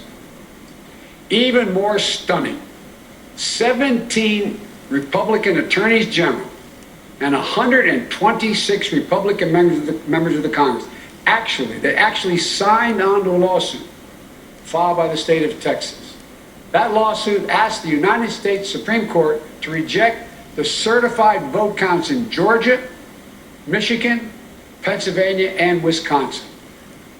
This legal maneuver was an effort by elected officials and one group of states to try to get the Supreme Court to wipe out the votes of more than 20 million Americans in other states, and to hand the presidency to a candidate who lost the Electoral College, lost the popular vote, and lost each and every one of the states whose votes they were trying to reverse. It's a position so extreme, we've never seen it before. A position that refused to respect the will of the people, refused to respect the rule of law, and refused to honor our Constitution. Thankfully, immediately and completely rejected this effort. The court sent a clear signal to President Trump that there would be no part of an unprecedented assault on our democracy. Every single avenue was made available to President Trump to contest the results. He took full advantage of each and every one of those avenues. President Trump was denied no course of action he wanted to take. He took his case to Republican governors and Republican Secretary of State, as he criticized many of them, to Republican state legislatures, to Republican-appointed judges at every level. And in a case decided after the Supreme Court's latest rejection, a judge appointed by President Trump wrote, quote, "This court has allowed the plaintiff the chance to make his case, and he has lost on the merits," end of quote. Lost on the merits. Even President Trump on the merits, end of quote. Lost on the merits. Even President Trump's own cybersecurity chief, overseeing our elections, said it was the most secure election in American history, and summarily was let go. Let me say it again. His own cybersecurity chief, overseeing this election, said it was the most secure in American history. You know, respecting the will of the people is at the heart of our democracy, even when we find those results hard to accept. But that's the obligation of those who've taken on a sworn duty to uphold the Constitution. 4 years ago, when I was the sitting Vice President of the United States, it was my responsibility to announce the tally of the Electoral College votes in the joint session of Congress that voted to elect Donald Trump. I did my job. And I'm pleased, but not surprised, by the number of my former Republican colleagues in the Senate who have acknowledged already the results of the Electoral College. I thank them, and I'm convinced we can work together for the good of the nation on many subjects. That's the duty owed to the people, to our Constitution, to our history. You know, in this battle for the soul of America, democracy prevailed. We, the people, voted. Faith in our institutions held. The integrity of our elections remains intact. And now it's time to turn the page, as we've done throughout our history, to unite, to heal. As I said in this campaign, I will be president for all Americans. I'll work just as hard for those of you who didn't vote for me as I will for those who did. There's urgent work in front of us, getting this pandemic under control and getting the nation vaccinated against this virus, delivering immediate economic help so badly needed by so many Americans who are hurting today, and then building our economy back better than it ever was. And in doing so, we need to work together to give each other a chance to lower the temperature. And most of all, we need to stand in solidarity as fellow Americans, to see each other, our pains, our struggles, our hopes, and our dreams. We're a great nation. We're good people. We may come from different places, hold different beliefs. We share in common a love for this country. a belief in its limitless possibilities. For we, the United States of America, has always set the example for the world for a peaceful transition of power. We'll do so again. I know the task before us won't be easy. 2020. Visit 100,000 deaths due to this COVID virus. My heart goes out to each of you in this dark winter of the pandemic. About to spend the holidays and the new year with a black hole in your hearts, without the ones you loved at your side. My heart goes out to all of you who have fallen in hard times through no fault of your own, unable to sleep at night, staring at the ceiling, and weighed down by the worry of what tomorrow will bring for you, and equally important for your family. But we faced difficult times before in our history. I know we'll get through this one, but together. That's how we get through it, together. So as we start the hard work to be done, may this moment give us the strength to rebuild this house of ours upon a rock that can never be washed away. As in the prayer of St. Francis, for where there is discord, union, where there is doubt, faith, where there is darkness, light. This is who we are as a nation. This is the America we love. And that is the America we're going to be. So thank you all. May God bless you. And may God protect our troops and all those who stand watch over our democracy. Thank you. Protect our troops and all those who stand watch over our democracy. Thank you. Presidential-elect Joe Biden delivering a speech following the certification of the electoral votes. California's 55 votes putting Biden over the top Monday, clearing the 270 required, also quoting that he had 306. 82 million votes in favor of President-elect Biden and Vice President-elect Kamala Harris. We will take a short break. We'll be back in just a moment. In history, a decisive rebuke to the efforts of President Trump over the last couple of weeks to try to overturn this election. I want to bring in Mary Bruce, who's been covering the Biden campaign from Washington, D.C. right now. The president-elect really seemed to be reaching out to those voters out there in the country who believe this election was rigged, who've bought President Trump's notion that there was somehow fraud involved in this election. He spoke directly to them with facts.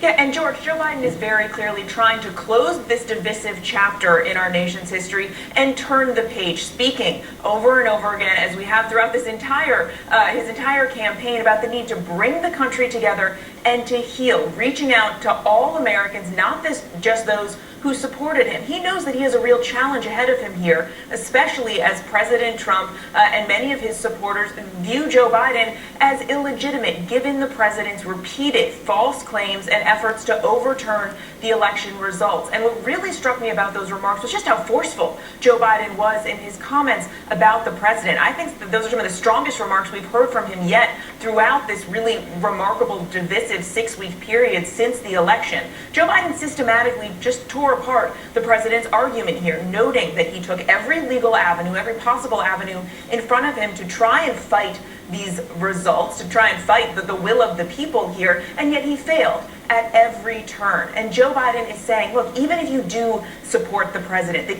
Biden will be your president going forward. But that is a lot easier said than done, getting all of Trump's supporters to now believe in. Sometimes we see what we call a faithless elector, someone who, by the way, are still being played out. There's still plenty of pending legal challenges. There are hundreds. Some people That's say so Mayor dishonest. Giuliani. Well, just one second, so Geraldo. dishonest. Hear me out. Geraldo, let me say one finish thing. and then Geraldo can jump in.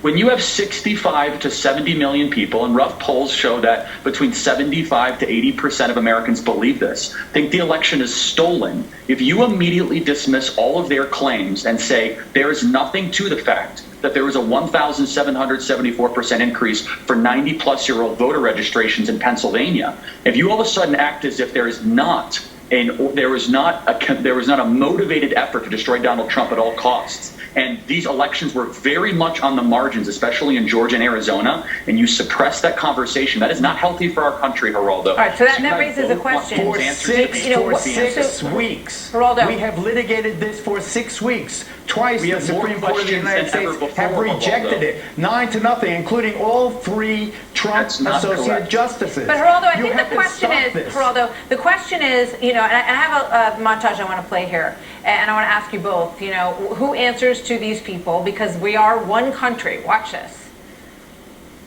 The real story's right here today, and you're making a part of history. That's all for you folks out there right now.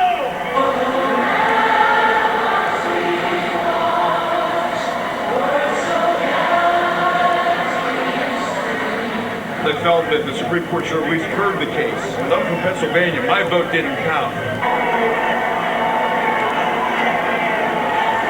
It's about election integrity. We're from Milwaukee, Wisconsin, and the reason we drove here to D.C. was to support our president, Donald J. Trump.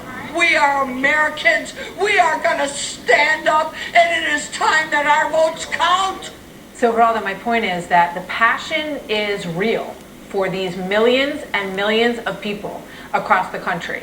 And how do you meet them? How does Joe Biden meet them? How does President Donald Trump address them right now in a way that can at least allow them to feel that their voices are heard, that their concerns are understood? As Al Gore in 2000 lost the election by 500 votes in a single state. He had the grace and good sense when it was clear the Supreme Court was not going to go his way, to walk away in a way that put the country ahead of his own political ambitions. Donald Trump has so much to celebrate. He had the most successful single term in the modern history of our country.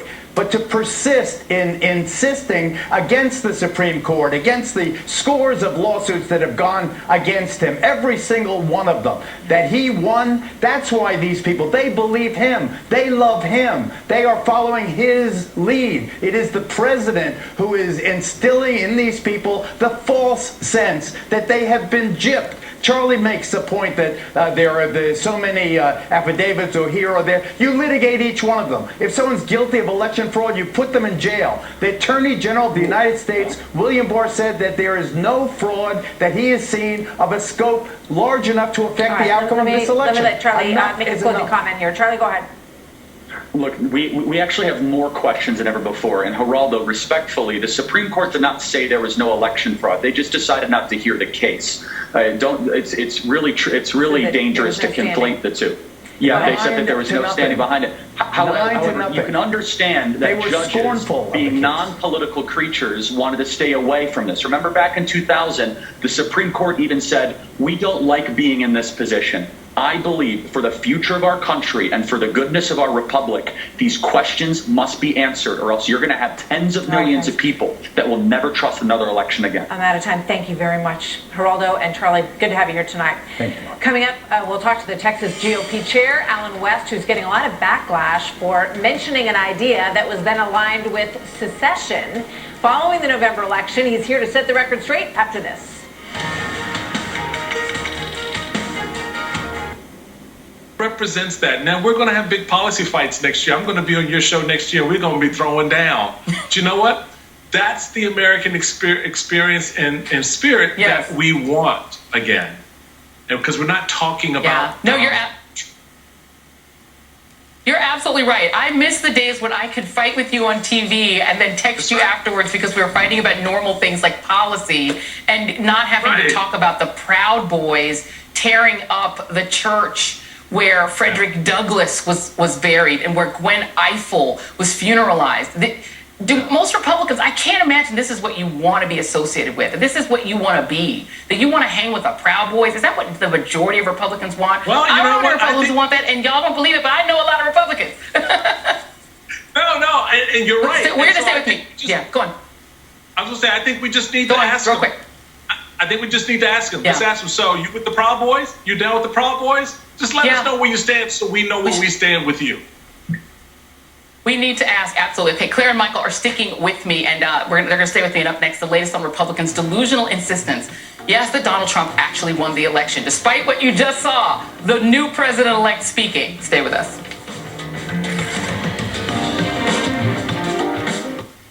Jonathan, some Part of turning the page too, I should note, is about politics, and it is about the work that he potentially will be able to do in Congress, and that is why we are going to see him tomorrow leave here and travel to Atlanta, Georgia, to campaign for these two Democratic candidates who are going to be in Senate runoff races come January, because that result is going to be so important to the kind of work that he potentially might be able to do, and how much help he potentially might need from Senate Republicans come next year to get really anything done.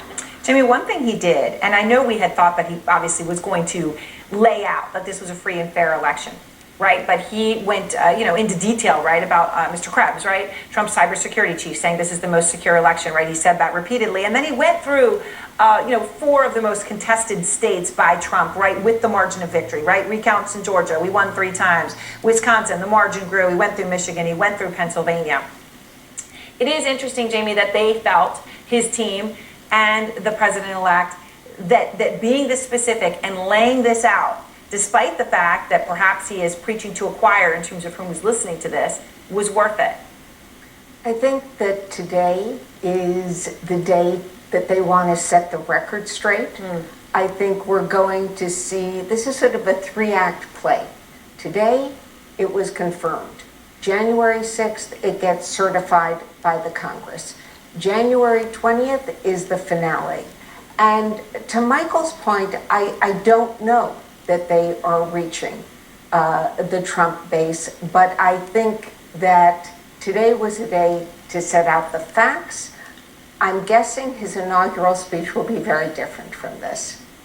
Very, very interesting. I mean, Michael, I do think one thing that's interesting is that, he as he has in prior statements that he's made, right? He's always been very calm and measured. He has never been so, I think passionate about his frustrations here or laid this out. But he was succinct, right? He didn't want to go out and turn this into a 30-minute address to the nation, right? There was a decision made to make this very succinct. Maybe because it's not that complicated. Frankly, when you take a look at where we've been since Election Day, right? There's been unanimity in the courts that have looked at this, and I think to have taken any more time would have been unnecessary. Can I just say that what I thought was really a compelling part of the speech is when he referred to his role 4 years ago as the president of the Senate, having to weigh in and certify the result. I thought that was really compelling. Right. And he did it. Obviously, he didn't want to do it as a person, right? But he did his duty. He did his job without question. It's a fair point. And we'll have a last look at the forecast. And before we leave, a reminder to get your late news 1 hour earlier. Dakota News Now weeknights at 9 p.m. on the CW. It is news when you want it, folks.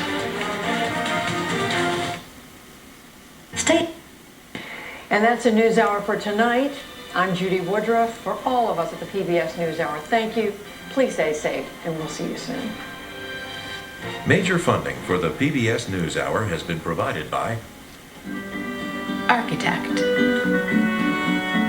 Beekeeper, Mentor, a Raymond James financial advisor tailors advice to help you live your life. Life well planned. Consumer Cellular, Johnson & Johnson. Directors and honored guests. As Secretary of the Commonwealth and temporary presiding officer of Pennsylvania's 59th Electoral College, I welcome you to the historic Forum Auditorium. The Forum was built nearly a century ago in the style of an ancient Greek amphitheater. Nationwide today. Thanks. So absolutely no situations that's required me to tap into the safety stock. And so, we manage that, hourly, daily, weekly, accordingly. I don't know what the uptake would be, Mr. Secretary. We'll have 2.9 million doses this week, but that's really going to be a matter of the progress of the different sites for administration and how quickly they're able to administer vaccines. So it would be impossible to project any particular number. I guess another state. that's a fracture in the foundation of our constitutional republic. So what do you think should happen? Well, first of all, I would like to see the Supreme Court take up this case, because if the Supreme Court will not hear another state petition grievance against another state, then where do those states go? I think it's very important that law-abiding states, states who want to follow the law, are coming together with their attorneys generals, coming together with their state legislators. And no one in the Texas lawsuit said that we're going to throw out ballots. They said that this should go to the state legislators, which in the Electors clause of Article 2, Section 1 of the Constitution, that's where that would be adjudicated, is for the state legislatures to decide and select those electors. Yeah. So everything that was brought forward was constitutionally based. I mean, I understand the argument for wanting the Supreme Court to hear the case. I think that in Pennsylvania, it seemed like a very clear case where the state legislature was overridden by the state court in an election law question. And it seemed like that was just a right place for the Supreme Court to step in, but they chose not to do so. And they decided that Texas and these other states didn't have standing against other states. But I just want to get back to this issue, because you say, I said, what do you hope happens? And you said, I hope the Supreme Court hears the case. But I want to get back to the heart of your question, which is, you know, what happens when you have states that feel so differently than other states, and you've even got companies like HP and Oracle and moving to Texas, to places where they feel like they're better aligned. We'll see where it goes. I think Representative Mitchell's statements today says a lot about where this party is headed. And I'll give you the last word on this, Claire. John Thune, Senate Majority Whip Republican, told Politico, I understand there are people who feel strongly about the outcome of this election, but in the end, at some point, you have to face the music. And I think once the Electoral College settles the issue today, it's time for everybody to move on. That sounds good, but we haven't seen the Senate Majority Leader say anything like that, at least not as of yet. How hopeful are you, as somebody who served in the United States Senate, that they'll grow up? Well, it all depends on what their political fortunes are going forward. If they're up in 2 years in a state like mine, where the state legislators were meeting today in Jefferson City, listening to Rudy Giuliani go on about just pure nonsense, then they're going to be very careful, and they're going to try to stay quiet, or they're going to try to hide behind a Bible verse like Marco Rubio did today. But there will be some like John Thune who will step up and who will state the obvious, and they will be remembered. If the Republican Party survives, they will be remembered for the ones that they were the ones that saved it. Yeah, well, little Marco, surprise. Yeah, wait till Ivanka Trump or someone is running against you. One of the Trump kids is your opponent in the next Senate race. See where your loyalty will get you. Claire McCaskill, Michael Steele, thank you very much. Really appreciate you guys tonight. That is tonight's Readout. All Live with Chris Hayes is up right now. Chris. Thank you so much, Joy. Really appreciate it. Nice to see you in person. Good evening from New York. Absolutely. I'm Chris Hayes. It has been a really remarkable day of news. We just heard President-elect Joe Biden delivering a speech in Wilmington, Delaware on a truly significant day, as we're right now looking to turn the page on the two biggest stories of this brutal, brutal year. On their way back out of Russian cold storage. Last month's election was a win for all of us. Quote, in this battle for the soul of America, Joe Biden just told us, democracy prevailed. So it wasn't a partisan exercise. It certainly wasn't theft. It was a victory for you personally. In America, Biden's speechwriter wrote, politicians don't take power. The people grant it to them. So thanks for the civics lesson, Joe Biden. Joe Biden wants you to know he didn't run for president 3 times because he craves power, or because he seeks to enrich his near-to-well relatives, or because he has a vast empty space inside that only the adulation of strangers can fill. No, not at all. He ran for president because he deeply cares about you. Joe Biden is a paternal figure, really. You might even call him the father of this nation. Of course, that would make Kamala Harris America's permanent stepmother, which doesn't quite have the same reassuring ring to it, but whatever. Details are not important right now. What matters, Joe Biden wants you to know, is that this is a democracy. Always has been, always will be. And by electing Biden and the small, secretive group of billionaires who choreograph his every move, this country has become even more democratic. Small c democratic, of course. And that's reassuring to hear, honestly, because some of us were starting to get other impressions, non-democratic ones. Just the other day, for example, Bill Gates announced that the lockdowns we're enduring are going to have to continue for a long, long time. Now, keep in mind, Bill Gates is not an epidemiologist. He's not a research scientist either. Bill Gates is a retired 65-year-old from Seattle who used to make mediocre software for office computers. But now he's a billionaire. Therefore, Bill Gates gets to decide our national health policy. Pretty much the same way retired hedge fund operator Tom Steyer gets to tell you what to think about the weather. Or how 78-year-old Mike Bloomberg decides which guns you can buy. Or how George Soros can choose your prosecutors. Or how Tim Cook of Apple runs our trade policy. Or how Mark Zuckerberg of Facebook can keep America's borders open just because he feels like it, but nobody says anything because his friend, fellow billionaire Jeff Bezos, owns Washington, D.C.'s hometown newspaper and may soon buy CNN. That is the democracy Joe Biden is talking about. The kind of democracy in which 11 left-wing billionaires who fund his campaigns run everything. That's the Chinese model of democracy that Joe Biden and his friends so admire. So get used to it, America. It's a new kind of democracy. In China, people in power don't have to answer questions, so neither does Joe Biden. Just last year, a voter brought up the Biden family's corruption during a town hall event, and Joe Biden responded by calling the man fat and challenging him to a push-up contest, just like the Chinese do. Just this Friday, an op-ed in the Wall Street Journal pointed out that Joe Biden's wife, Dr. Jill Biden, isn't actually a real doctor. Sorry, she's not going to be treating your high blood pressure. Dr. Jill Biden has the very same degree as Dr. Bill Cosby does, which is 1 degree from Dr. Pepper. But Joe Biden and his friends didn't want to hear that. We'll tell you how they've responded in just a moment. But before we do, we have some actual journalism to report tonight.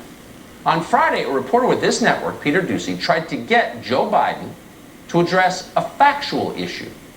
His son Hunter Biden is now under federal criminal investigation relating to tax fraud stemming from his business deals in China.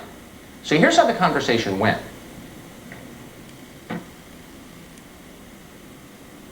Did Hunter Biden? We had a problem with the soundbite, so we're going to summarize it for you and in fact quote directly from it.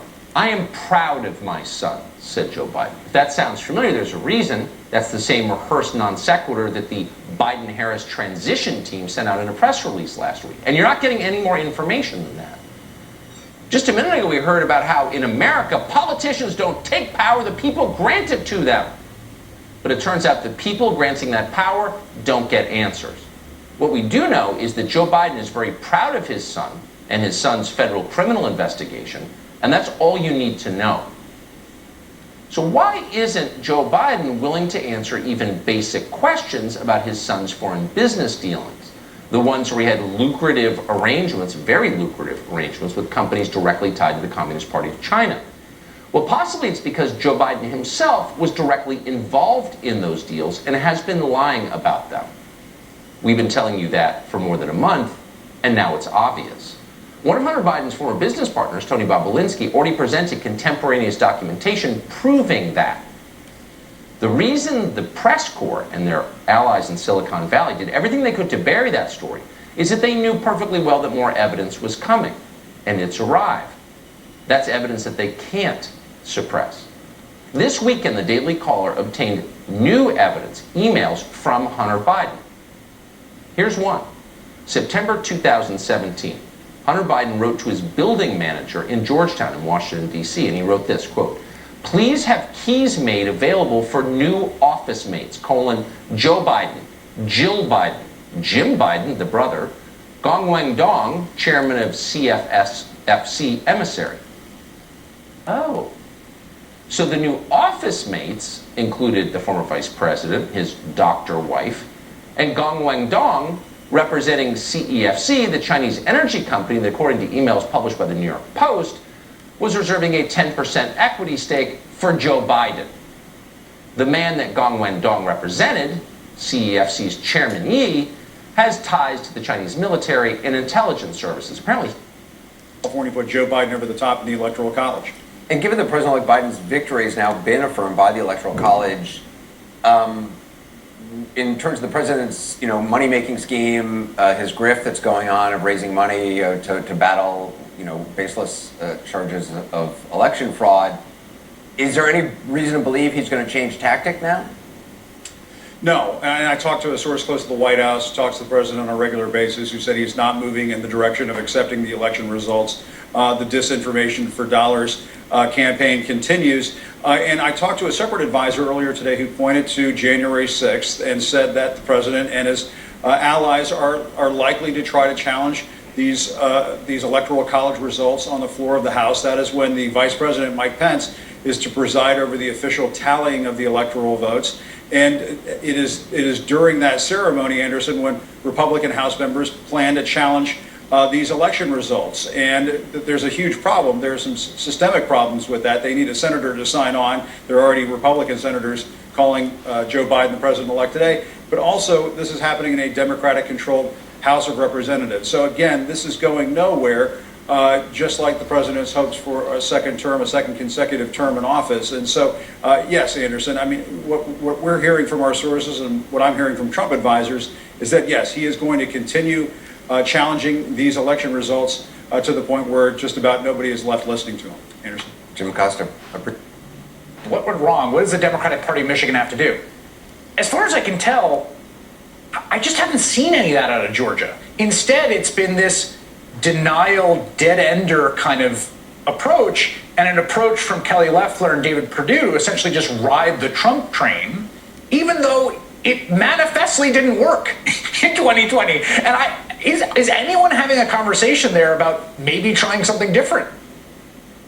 I think the challenge for the Republican Party is to be introspective. You have to admit where you are. And to admit that Democrats won Georgia means that Kelly Loeffler and David Perdue are not shoo-ins in this upcoming election. It means that the state legislature, even though it will go through redistricting under Republican leadership in 2021, that they cannot draw themselves the supermajorities that they enjoyed in the Senate in the last round. It's going to require not just introspection, but likely a realignment, and they're not ready to do that. It's the same place Democrats were in when we started losing power. And the reality is that the way to win back power is not to scheme your way into success. It is to do the work. That's why we are standing foursquare behind Raphael Warnock and John Ossoff, because they are emblematic of what Democrats have done over the last 20 years to build power. And that is talk to people, build a diverse party, engage on the issues, and make certain that we are sending people forward who actually stand for the values of our state and the values of our people. Can lower your ability to fight infection.